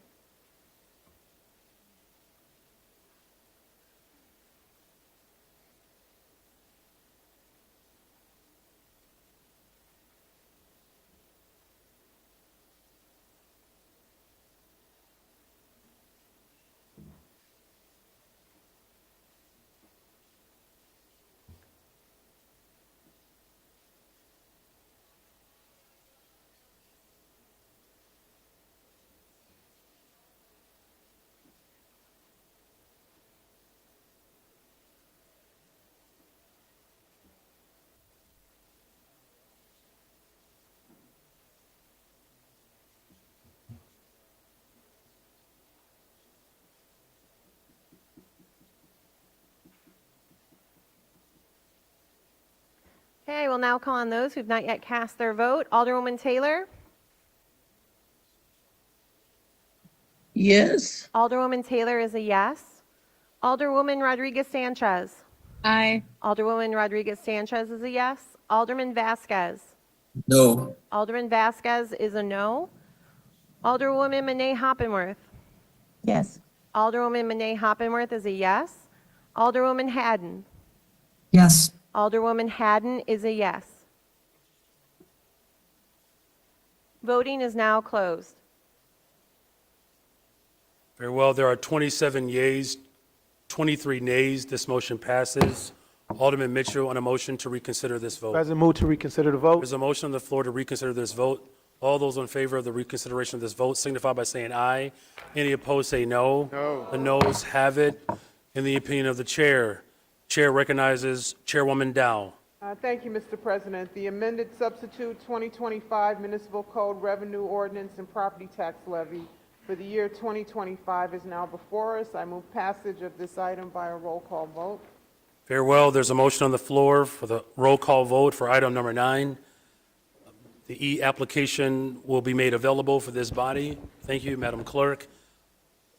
City Council members, please cast your vote at this time.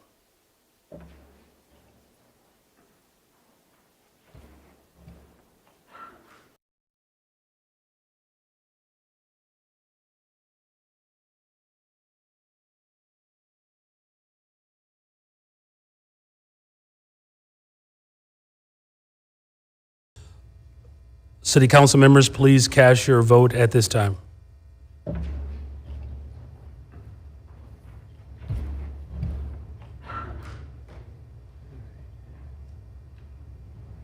Okay, the voting is now open. Please cast your vote. If you're having difficulty, please raise your hand.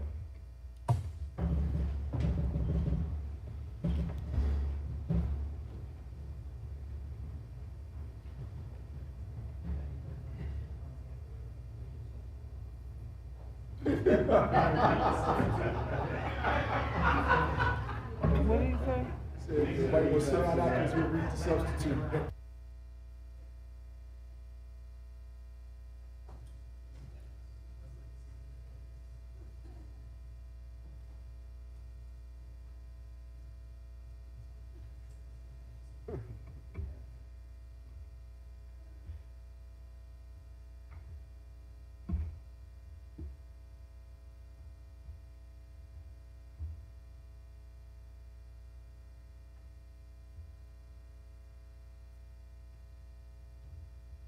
Okay, I will now call on those who have not yet cast their vote.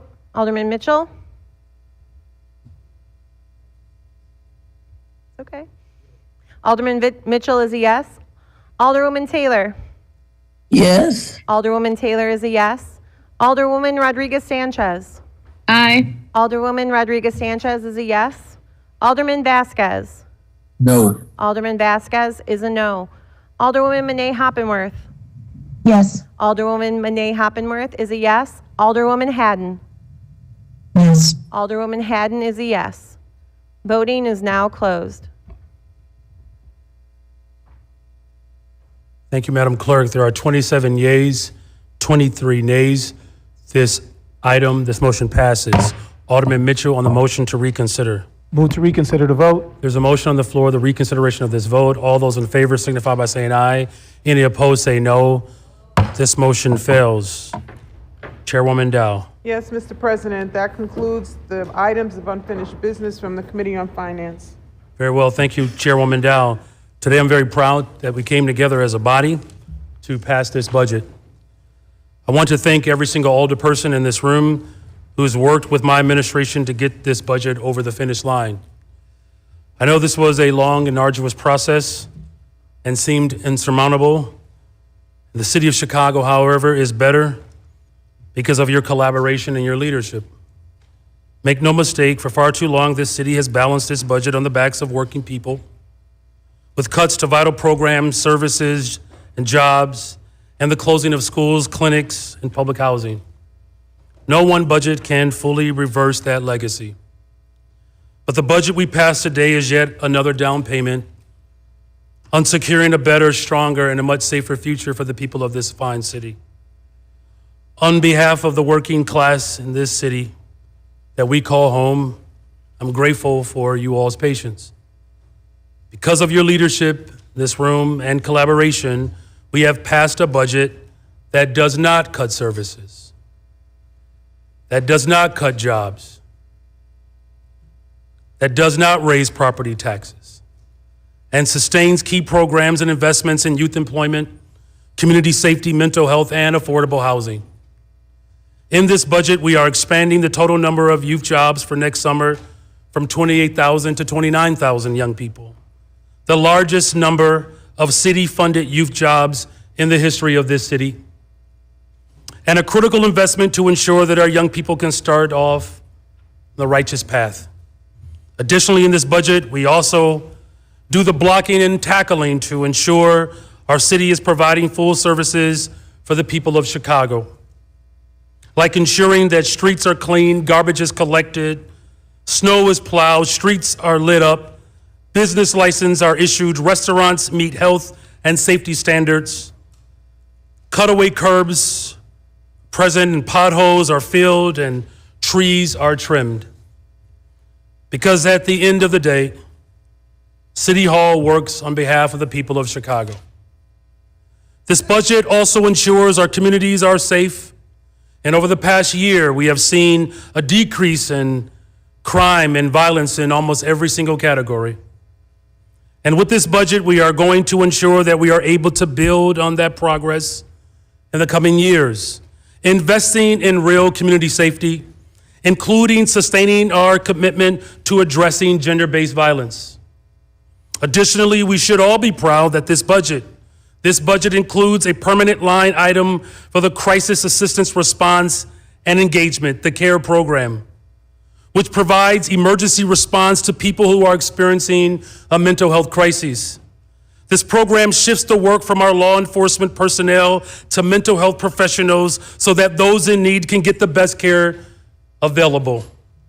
We are upholding our promise and our promises to all of our workers, to the labor force that delivers for our residents day in and day out, by fully funding our pension contributions, including the supplemental payment. We are committed to continuing the work of investing in our 4 pension funds and bringing them all back to fiscal health. This investment is critical to fully recognizing the liabilities the city carries and addressing them head on to create a future where the city's budget is not constrained by legacy costs. And finally, this city is set to release a record TIF surplus of $570 million, returning record amounts of tax revenue to our schools, libraries, parks, and to our city colleges. This TIF surplus means putting this money back to work for the people of Chicago and paying for the vital programming that Chicago desperately depends on. And while this budget process may have been different from the past, it has truly been a collaborative process that included unprecedented levels of input, not just from city council members, but from the people of this city. We went back and forth, worked long hours, yes we did, and rolled up our sleeves to put together a real budget that works for the fine people of this amazing city. More work still needs to be done. In the coming year and in the coming years, we must fight for progressive revenue that ensures that the ultra-rich in this state finally pay their fair share, and defend our city and state from those who want to make an example of us. By coming together to deliver real solutions that will be the example not just for this city, but for America. And we stand proud and ready to be the example that only this city can set. The people of Chicago deserve our very best. They are counting on us. Thank you, and God bless the greatest city in the world, the city of Chicago. The chair recognizes Alderman Mitchell. Mr. President, I am not aware of any further pieces of unfinished business. For miscellaneous business, the chair recognizes Alderman Mitchell. Except for the ordinance setting the date and time of the next meeting, I'm not aware of any miscellaneous. Very well, Mr. Clerk, for the date and time of the next meeting, Alderman Mitchell. I've handed up an ordinance to the clerk setting the date and time of the next meeting. Very well, Mr. Clerk, please read the ordinance. Be it ordained by the City Council of the City of Chicago, Section 1, the next regular meeting of the City Council of the City of Chicago shall be held on Wednesday, January 15th, 2025, beginning at 10 o'clock a.m. in the council chamber on the second floor in City Hall, 121 North LaSalle Street, Chicago, Illinois. Section 2, this ordinance shall take effect and be enforced from and after its passage. Very well, thank you, Mr. Clerk. Alderman Mitchell. Who passes in the omnibus? Hearing no objections, so ordered. Chair recognizes Alderman Mitchell.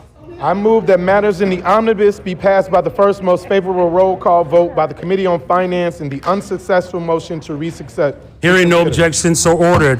Alderman Mitchell on the motion to adjourn. There being no further business before this body, I move that we adjourn. Hearing no objections, so ordered. This meeting is adjourned.